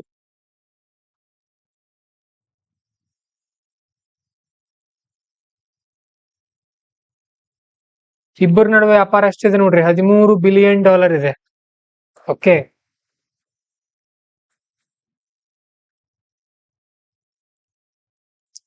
ಕೆಲವೊಂದು ಮಿಲಿಟರಿ ಎಕ್ಸರ್ಸೈಸಸ್ ನೋಡ್ರಿ, ಶಕ್ತಿ ಎನ್ನುವಂತ ಎಕ್ಸರ್ಸೈಸ್ ನಡೆಯುತ್ತೆ, ಆರ್ಮಿ ಎಕ್ಸರ್ಸೈಸ್. ಅವ್ರ ಆರ್ಮಿ ನಮ್ಮ ಆರ್ಮಿ ಇಬ್ರು ಕೂಡ ಸೇರಿ ಪ್ರಾಕ್ಟೀಸ್ ಮಾಡ್ತಿರ್ತಾರೆ. ಈಗ ಹೇಗ್ ನೀವು ಟೆಸ್ಟ್ ಸೀರೀಸ್ ಬರೀತೀರಿ, ಅವರು ಕೂಡ ಹಾಗೆ ಪ್ರಾಕ್ಟೀಸ್ ಮಾಡ್ತಾರೆ ಆರ್ಮಿ ಅವರು. ಆಮೇಲೆ ಗರುಡ, ಇದು ಕೂಡ bilateral exercise. Tarang Shakti multilateral air exercise. Varuna exercise naval. Varuna ಹೆಸರಿನಲ್ಲೇ ಗೊತ್ತಾಗುತ್ತೆ, ನೀರು. ವರುಣ ಅಂದ್ರೆ ಮಳೆ, rain. It is related to navy. Tarang Shakti ನೆನ್ಪಿಟ್ಕೊಳ್ಳೋಕ್ try ಮಾಡ್ರಿ, ನೆನಪು ಉಳಿದೇ ಇದ್ರು ಪರವಾಗಿಲ್ಲ, ಬಿಟ್ಟು ಬಿಡ್ರಿ. ನಾವು ಇನ್ France also we can use UPI payments. France ಅಲ್ಲೂ ಕೂಡ UPI ಅನ್ನು ಅಲೋ ಮಾಡಲಾಗಿದೆ. ಉಳಿದಿರೋದೆಲ್ಲ ಸಿಕ್ಕಾಪಟ್ಟೆ ದೊಡ್ಡ ಕಥೆ ಇದೆ, ಅದನ್ನ ಆಮೇಲೆ ನೀವೇ ಓದ್ರಿ, ಅಷ್ಟೊಂದು ಇಂಪಾರ್ಟೆಂಟ್ ಇಲ್ಲ. ಅಂಡ್ ಸಿವಿಲ್ ನ್ಯೂಕ್ಲಿಯರ್ ಅಗ್ರಿಮೆಂಟ್ ಇಬ್ಬರ ನಡುವೆ ಆಗಿದೆ 2008ರಲ್ಲಿನೇ. Okay, and very important thing, 2015ರ ಪ್ಯಾರಿಸ್ ಕ್ಲೈಮೇಟ್ ಅಗ್ರಿಮೆಂಟ್, ಅದಕ್ಕೂ ಕೂಡ ಭಾರತ ಒಪ್ಕೊಂಡಿತ್ತು. ಓಕೆ, ಏನು ಪ್ಯಾರಿಸ್ ಕ್ಲೈಮೇಟ್ ಅಗ್ರಿಮೆಂಟ್ ಅಂತ ಅಂದ್ರೆ ಜಗತ್ತಿನ ಎಲ್ಲಾ ದೇಶಗಳು ಸೇರ್ಕೊಂಡು ಒಂದು ಒಪ್ಪಂದವನ್ನ ಮಾಡ್ಕೊಂಡಿದ್ವು. Okay, so we study it in environmental ಅದ್ರ ಬಗ್ಗೆ ಸ್ಟಡಿ ಮಾಡ್ತೀವಿ ಡೀಟೇಲ್ ಆಗಿ, ಅಷ್ಟು ಸದ್ಯಕ್ಕೆ ಗೊತ್ತಿರ್ಲಿ. And co-launched international solar alliance ISA, ಇಬ್ರು ಸೇರಿನೇ ಲಾಂಚ್ ಮಾಡಿದ್ದಾರೆ ಅದನ್ನ 2018ರಲ್ಲಿ. 15 ಅಲ್ಲ 18. ಆಮೇಲೆ ಚಾಲೆಂಜಸ್ ಏನಿದೆ ಇಬ್ಬರ ನಡುವೆ ಅಂತ ಅಂದ್ರೆ ನ್ಯೂಕ್ಲಿಯರ್ ಎನರ್ಜಿ ಕೋಆಪರೇಷನ್. ಸ್ವಲ್ಪ ತೊಂದರೆ ಆಗ್ತಾ ಇದೆ ಇಬ್ಬರ ನಡುವೆ. ಹೈ ಕಾಸ್ಟ್ ಡಿಲೇ, ಕಾಸ್ಟ್ಲಿ ಆಗಿದೆ, ಸ್ವಲ್ಪ ತಡ ಆಗ್ತಾ ಇದೆ, ಲೇಟ್ ಆಗ್ತಾ ಇದೆ. ಆಮೇಲೆ ಡೈವರ್ಜೆಂಟ್ ಜಿಯೋ ಪಾಲಿಟಿಕಲ್ ಸ್ಟ್ಯಾನ್ಸಸ್. ಓಕೆ, ಏನಾಗ್ತಾ ಇದೆ ಅಂತ ಅಂದ್ರೆ, ಈಗ ಯುಕ್ರೇನ್ ಮತ್ತು ರಷ್ಯಾ ವಾರ್ ನಲ್ಲಿ ಭಾರತ ಸರ್ಕಾರ ಯಾರಿಗೆ ಸಪೋರ್ಟ್ ಕೊಡುತ್ತೆ? when it comes to Ukraine and Russia war, India is supporting which country? No, India supports none. ಯಾರಿಗೂ ಸಪೋರ್ಟ್ ಮಾಡಲ್ಲ. ಇಟ್ ಈಸ್ ಅ, ಏನಂತೀವಿ ಆಕಾಶ್ ತಟಸ್ಥ ಇಂಗ್ಲಿಷ್ ನಲ್ಲಿ? Non aligned. Okay, but when it comes to France, they are supporting Ukraine. ಈ ತರ ಸಮಸ್ಯೆಗಳು ಬರ್ತಾ ಇದೆ. ಇದನ್ನೇ ಬರೆಯೋದು ನೀವು ಅಲ್ವಾ? ಆಮೇಲೆ ಇಂಟೆಲೆಕ್ಚುಯಲ್ ಪ್ರಾಪರ್ಟಿ ರೈಟ್ಸ್ ಕನ್ಸರ್ನ್, ನಿನ್ನೆ ಹೇಳಿದ್ದೆ ನನ್ನ ಕ್ಲಾಸ್ ಅಲ್ಲಿ, IPR ಅಂತ ಹೇಳಿ. IP, ಇಂಟೆಲೆಕ್ಚುಯಲ್ ಪ್ರಾಪರ್ಟಿ, ಬೌದ್ಧಿಕ ಸ್ವತ್ತುಗಳು ಅಂತ. France is a grown country. They are very strict when it comes to IPR. Intellectual property ಅಂದ್ರೆ ತುಂಬಾ ಸ್ಟ್ರಿಕ್ಟ್ ಅವರು. But in India we are not that much strict. ನಮ್ಮಲ್ಲಿ ಅಷ್ಟೊಂದು ಸ್ಟ್ರಿಕ್ಟ್ ರೂಲ್ಗಳಿಲ್ಲ. ನೀವು ಸ್ಟ್ರಿಕ್ಟ್ ಮಾಡ್ರಿ ಅಂತ ಹೇಳ್ತಾರೆ ಅವರು, but we are not following that. Why we are not following that? We are allowing to do other works to get rich for poor people. ಉಳಿದ್ರವ್ರು ಮಾಡ್ಕೊಳ್ಳಿ, ಸ್ವಲ್ಪ ದುಡ್ಕೊಳ್ಳಿ ಅಂತ ಸರ್ಕಾರ ರೂಲ್ಸ್ ಗಳನ್ನ ಇಟ್ಟಿದೆ ಇಲ್ಲಿ. ಓಕೆ, ಅಂಡ್ ಬಾಸುಮತಿ ರೈಸ್ ಅಂತ ಇದೆ, ಅದಕ್ಕೆ GI ಟ್ಯಾಗ್ ಅನ್ನ ಕೊಡಬೇಡ್ರಿ ಅಂತ ಹೇಳುತ್ತೆ. ಯಾವುದು? ಫ್ರಾನ್ಸ್ ದೇಶ. GI ಟ್ಯಾಗ್ ಅಂತ ಅಂದ್ರೆ ಏನು? Geographical indication. ಏನು ಜಿಯೋಗ್ರಾಫಿಕಲ್ ಇಂಡಿಕೇಶನ್ ಟ್ಯಾಗ್ ಕೊಟ್ರೆ ಏನ್ ಅರ್ಥ? ಎಸ್, ಅಂದ್ರೆ ಆ ಪ್ರಾಡಕ್ಟ್ ಅದೇ ಪ್ರದೇಶದಲ್ಲಿ ಉತ್ಪನ್ನ ಆಗಿದೆ ಅಂತ ಒಂದು ಪ್ರೂಫ್, ಅದಕ್ಕೆ ಒಂದು ಕ್ವಾಲಿಟಿ ಕೂಡ ಚೆನ್ನಾಗಿರುತ್ತೆ ಅಂತ. If a product had a GI tag, it means it is original and good product. If India gives GI tag to its basmati rice, world will start buying only this rice. ಅಲ್ಲಿ France ಅಲ್ಲಿ ಅವರು ಕೂಡ ಬೆಳೀತಾ ಇದ್ದಾರೆ. They are also growing rice.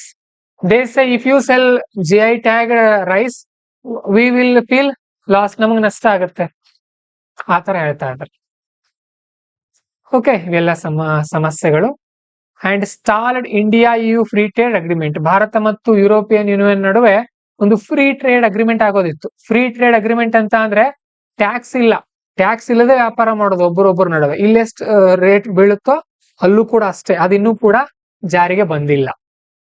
Okay, so limited private sector and people to people engagement. People to people engagement ಎಷ್ಟಿದೆ ನಮ್ಮಲ್ಲಿ? ಕಡಿಮೆ ಇದೆ ಇಬ್ಬರ ನಡುವೆ. ಫ್ರಾನ್ಸ್ ಮತ್ತು ನಮ್ಮ ದೇಶದ ನಡುವೆ ಅಷ್ಟೊಂದು ಏನು ಸಂಬಂಧಗಳಿಲ್ಲ. ಅರ್ಥ ಆಯ್ತಾ? ಈಗ ಅಮೆರಿಕಾದಲ್ಲಿ ಎಷ್ಟು ಭಾರತೀಯರಿದ್ದಾರೆ ಅಷ್ಟಿದಾರ ಫ್ರಾನ್ಸ್ ನಲ್ಲಿ? No, we don't have that much relationship. ಈ ತರ ಎಲ್ಲ ಇರುತ್ತೆ.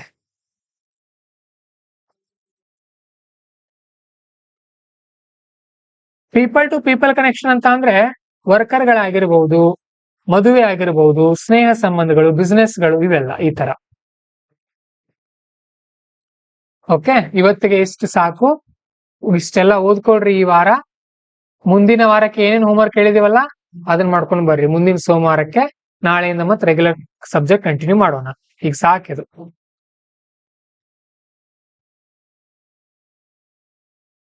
ಏಳನೇ ಪೇಜ್ ನಿಂದ 27ನೇ ಪೇಜ್, ಬರೀ 20 ಪೇಜ್ ಆಗಿದೆ.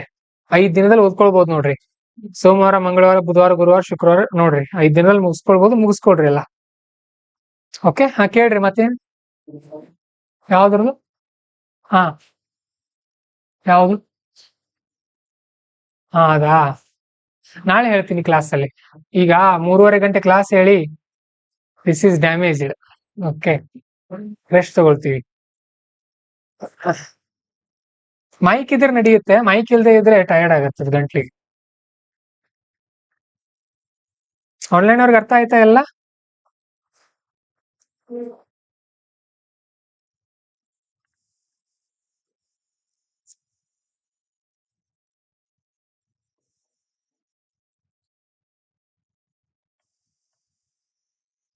ನೀವು ನೆಕ್ಸ್ಟ್ ವೀಕ್ ಬರುವಾಗ ಈ ನೋಟ್ಸ್ ತಗೊಂಡ್ ಬರ್ಬೇಕು. ಇದೇನ್ ಕೊಟ್ಟಿದಾರಲ್ಲ ನಿಮಗೆ, ಕನ್ನಡದವರು ಕನ್ನಡ ಪದಗಳನ್ನ ಅರ್ಥ ಬರ್ಕೊಂಡ್ ಬಂದಿರ್ಬೇಕು ಅದ್ರಲ್ಲಿ. ನಾನ್ ಚೆಕ್ ಮಾಡ್ತೀನಿ. ಓಕೆ, ಹಾಗೆ ಬಂದಿದ್ರಿ ನಾವ್ ಯಾವ್ದಾದ್ರು ಪದ ಕೇಳ್ತೀನಿ, ನಿಮ್ಗೆ ಗೊತ್ತಿರಲಿಲ್ಲ ಅಂತ ಅಂದ್ರೆ ಎದ್ ನಿಲ್ಬೇಕಾಗತ್ತೆ. ನೆನ್ಪಿಟ್ಕೊಡ್ರಿ. ಇದೊಂದು ವರ್ಷ ಕಷ್ಟ ಪಡ್ರಿ.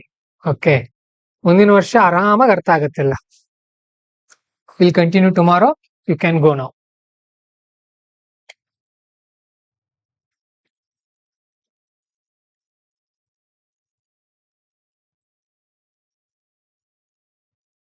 ಆಮೇಲೆ ಶನಿವಾರ ಟೆಸ್ಟ್ ಬರ್ದಿದ್ದೀರಲ್ಲ, ನಾಳೆ ಮಧ್ಯಾಹ್ನ 2 ಗಂಟೆಗೆ ಚೆಕ್ ಮಾಡೋಣ.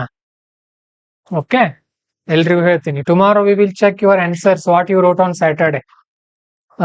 It was first test, lot of students wrote in a wrong way. I will give some hints, some inputs, you will understand that.